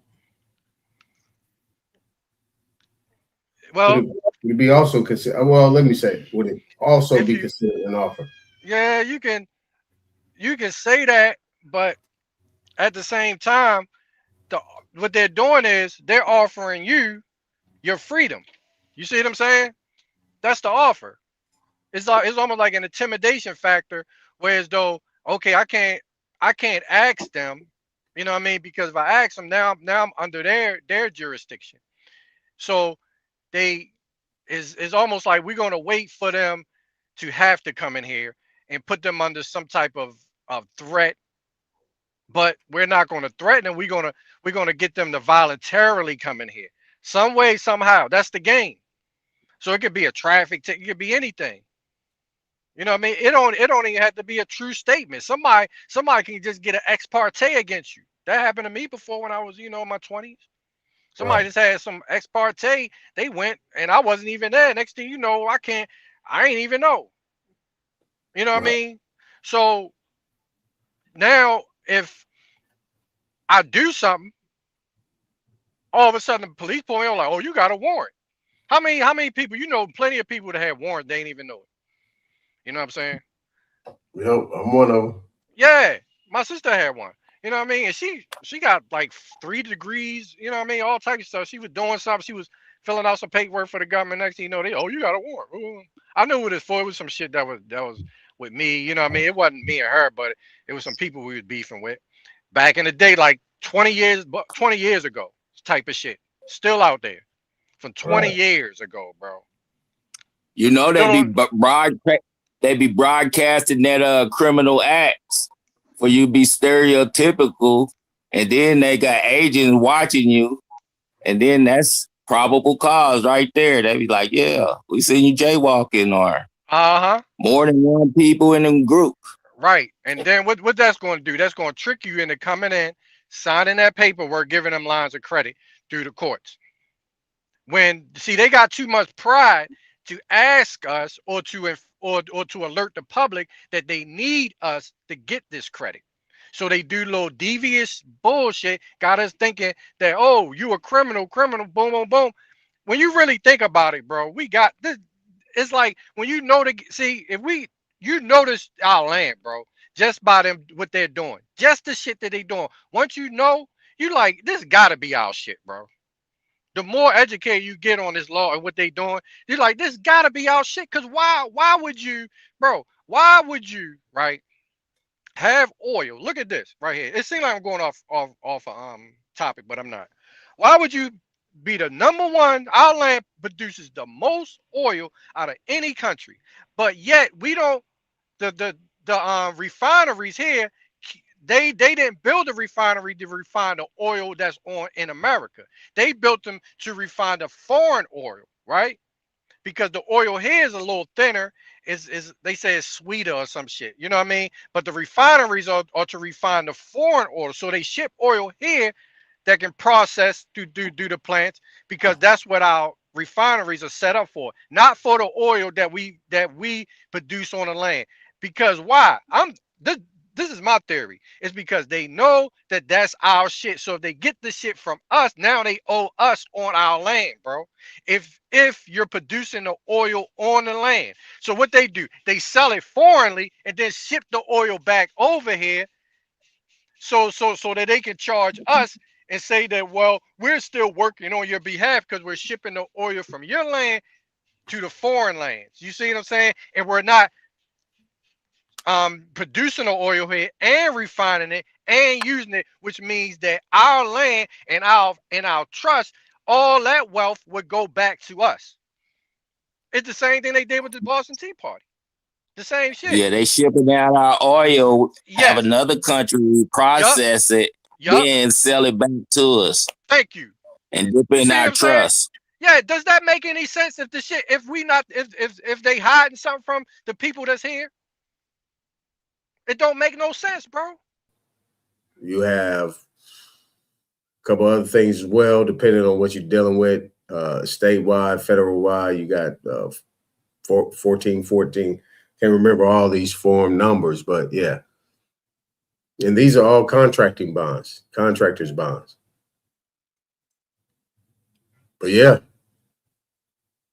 But you know, I mean, this is where we got to be at this point in time. I think, you know, once we get the personal issues out of the way and really focus on how the opposite side is conducting themselves in their proper fashion, then we will be able to know how to respond or counteract without being confrontational. Just asking a simple question. You know, you got to block out everything, badge, uniform, gun, everything. You know, a lot of people surrounding you. You got to ask the question like, what's going on? What's happening? You know, I'm not asking nothing. I got the right to remain silent. I'm asking the questions here. You know, if you're not on that, you know, you're gonna be subject. You're gonna be subject to them. But you know, everything that I showed, you know, I just want the people to kind of get it in regards to what you're dealing with. So this is why I stated in the title, don't hate the player, it's the referees. The referees are the ones that are dictating which side is winning. And they should not be doing that. They are to call balls and strike. They are to be neutral. They are not to have any professional, personal, or financial interest in the matter at all. Right? That's why the woman is blind and she's holding the scales. That scale is to be balanced in the beginning. But then the one that actually proves their claim or shows that they are injured or they are a real party in interest or both, that's when the scales start to tip. So it's ears. No eyes, ears. That's why I think they should start blindfolding these judges. But more importantly, you know, you got to meet them at the door. You got to meet them at the door. You got to make sure all things are covered before you get to saying anything. For you say anything, you have to make sure everything is covered. That means ask questions. The dumber the questions, the better.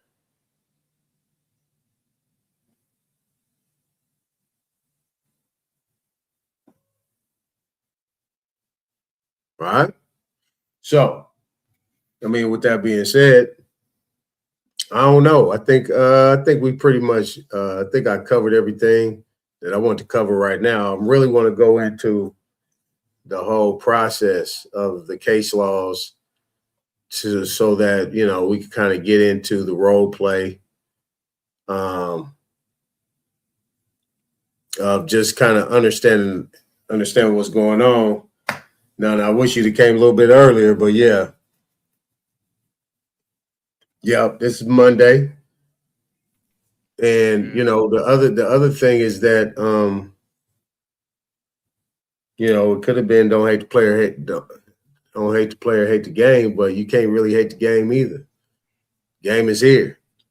Now, if you hate the game, you gotta create your own game. When you create your own game, then you know, you gotta execute that to the fullest. So that's questions being asked. I'm not participating in that game. Whatever game y'all got going on, I don't know about it. So that means if I don't know nothing about it, you trying to get me between them white lines, I'm not dealing with that. You got to be clear in what you're saying before I do anything. See? But yeah, we gonna do that. I did some streaming stuff early, none. So, but I'm gonna get right into it tomorrow, and then we get right back, and then we can make that happen. So appreciate y'all coming up here, man. I'm gonna get up out of here. All right, no problem, bro. All right, now y'all be All right, easy. now.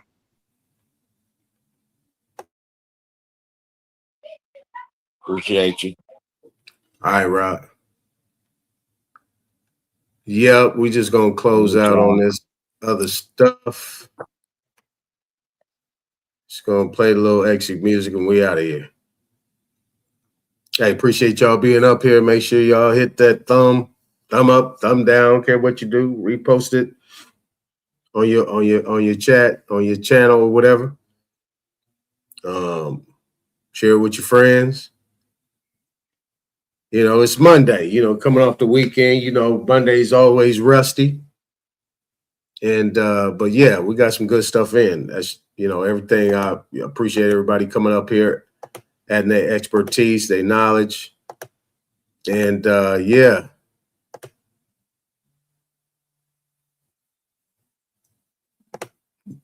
And with that being said, let's play our exit stuff. Shout out to Copper Draco for my, you know, my my theme music. Man, Draco gave me some theme music. You know, let's see here. Yep, let's go to history. I ain't got to go too far to look it up. This was actually a good build. Actually, this was fire. This was fire. This was fire. This was fire. This was fire.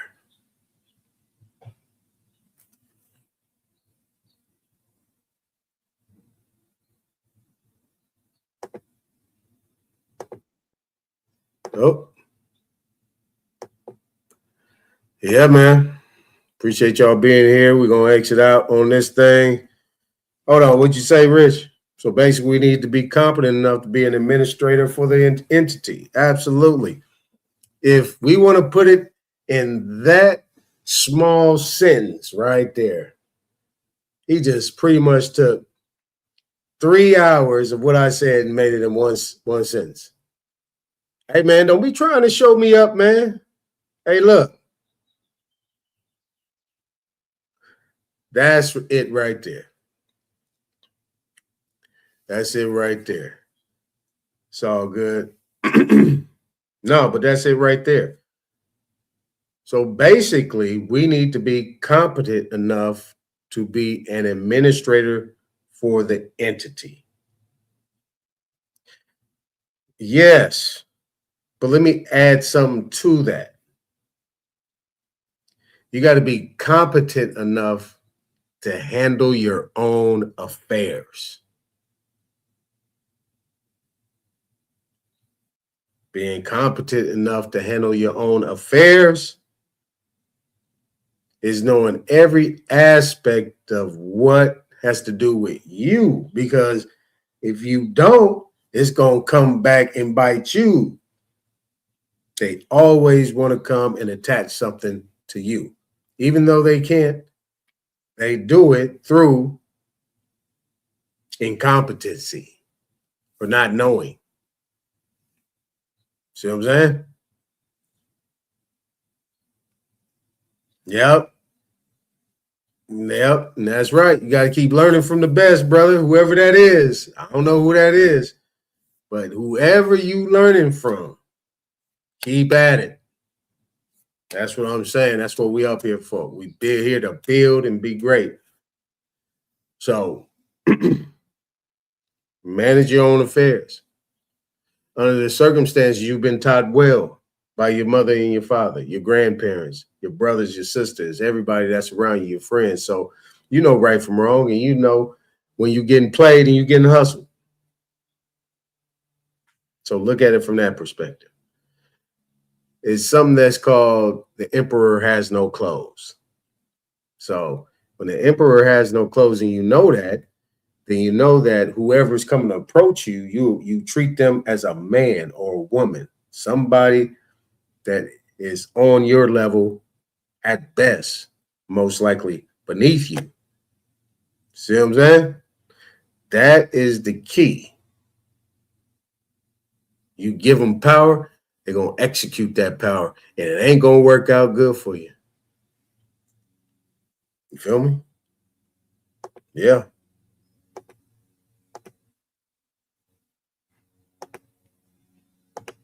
So just know that. Just know that.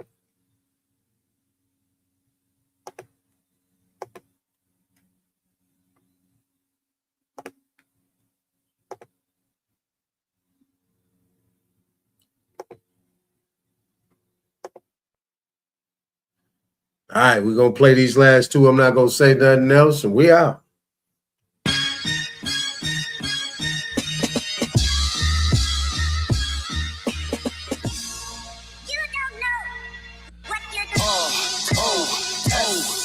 Yeah, I can get your land back. Yeah, I can discharge your debt. You gotta live by 5 principles before we just connect. Cause you could pose as my friend and then really be the threat. Like Brutus the Julius to the dudes that killed Malcolm X. Get your hand out of my pocket! Get your hand out of my pocket, nigga! Get your hand out of my pocket! Brother, please. Y'all think getting remedies important. We make your lawyers lose their indemnity insurance. King Chameleon, private, I don't wanna be popular. Grandpapa, Hulk Papa, Mama Black Mafia. Yeah, we them big owners holding rank. You call Rocket Lawyer, I call the owner of the bank. He in the private at the temple, like Ginobili in the paint. And we got 3 militaries, we might be rolling in some tanks. While you balancing with a check gross, going to work for debt notes. Overtime all your life paying mortgages, then you left broke. Damn. Shout out to Mayweather, who's obviously woke. He settled $18 million with a promissory note. I'm not your corporation's chattel, this world gotta be a joke. Blind leading the blind, so we never gonna see. But I tell you what, I don't know about you, but I'm going to go to bed. Everybody fake woke while the president is asleep. So I introvert myself cause it's evident to me. No one saves us but us. Buddha said it in BC. No title deeds to just reference the evidence to me. Man, you don't own it, you a tenant and it says it on your deed. You said with a sign but didn't take the time to even read. There's gotta be an idiocracy. They call you crazy as Kanye just for thinking logically. 2 million nationals backing us to stop who ain't stopping me. For instance, when Columbus came over here, they admitted Native Americans was already dead. But if our kids take a test on who discovered land we on, and you say Native Americans, you get the question wrong. Don't lie to us, you were just a colonist. Can't hide the truth, we got all the proof from the anthropologists. We know the system now, it's time to get up out of it. But it's our fault, cause we fought so hard to be a part of it. Now, I will never say that progress is being made. If you stick a knife in my back 9 inches and pull it out 6 inches, there's no progress. You pull it all the way out, that's not progress. The progress is healing the wound that the blow made.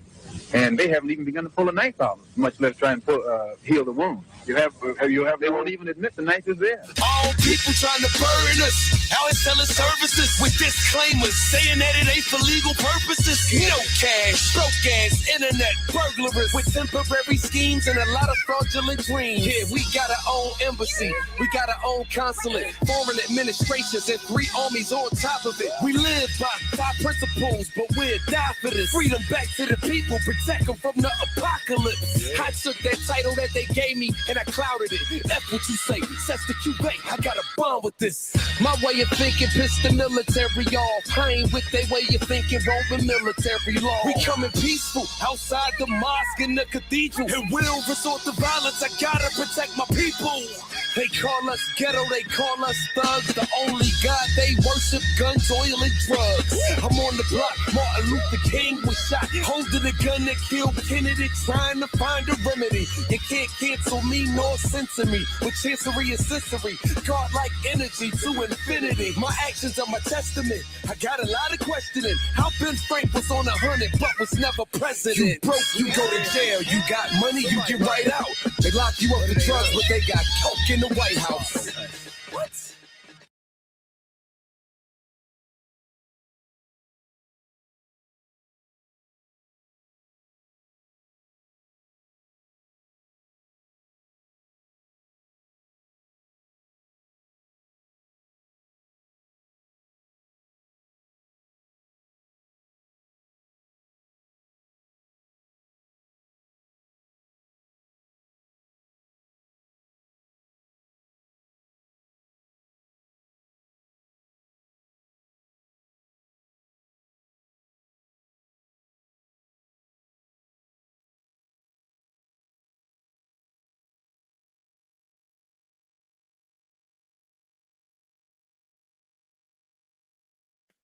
Don't move it. Don't move it. Don't move it. Yeah. Don't move it. Don't move it. Don't move it.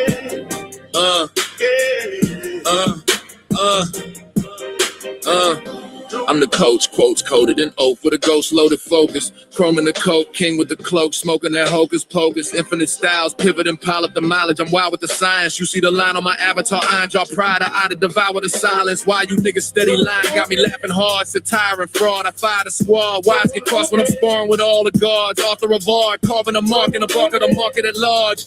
Target the sharks, heart of a Spartan. I sharpen the margin with bars. You rather bargain and dodge. I'd rather you come get your taxes done.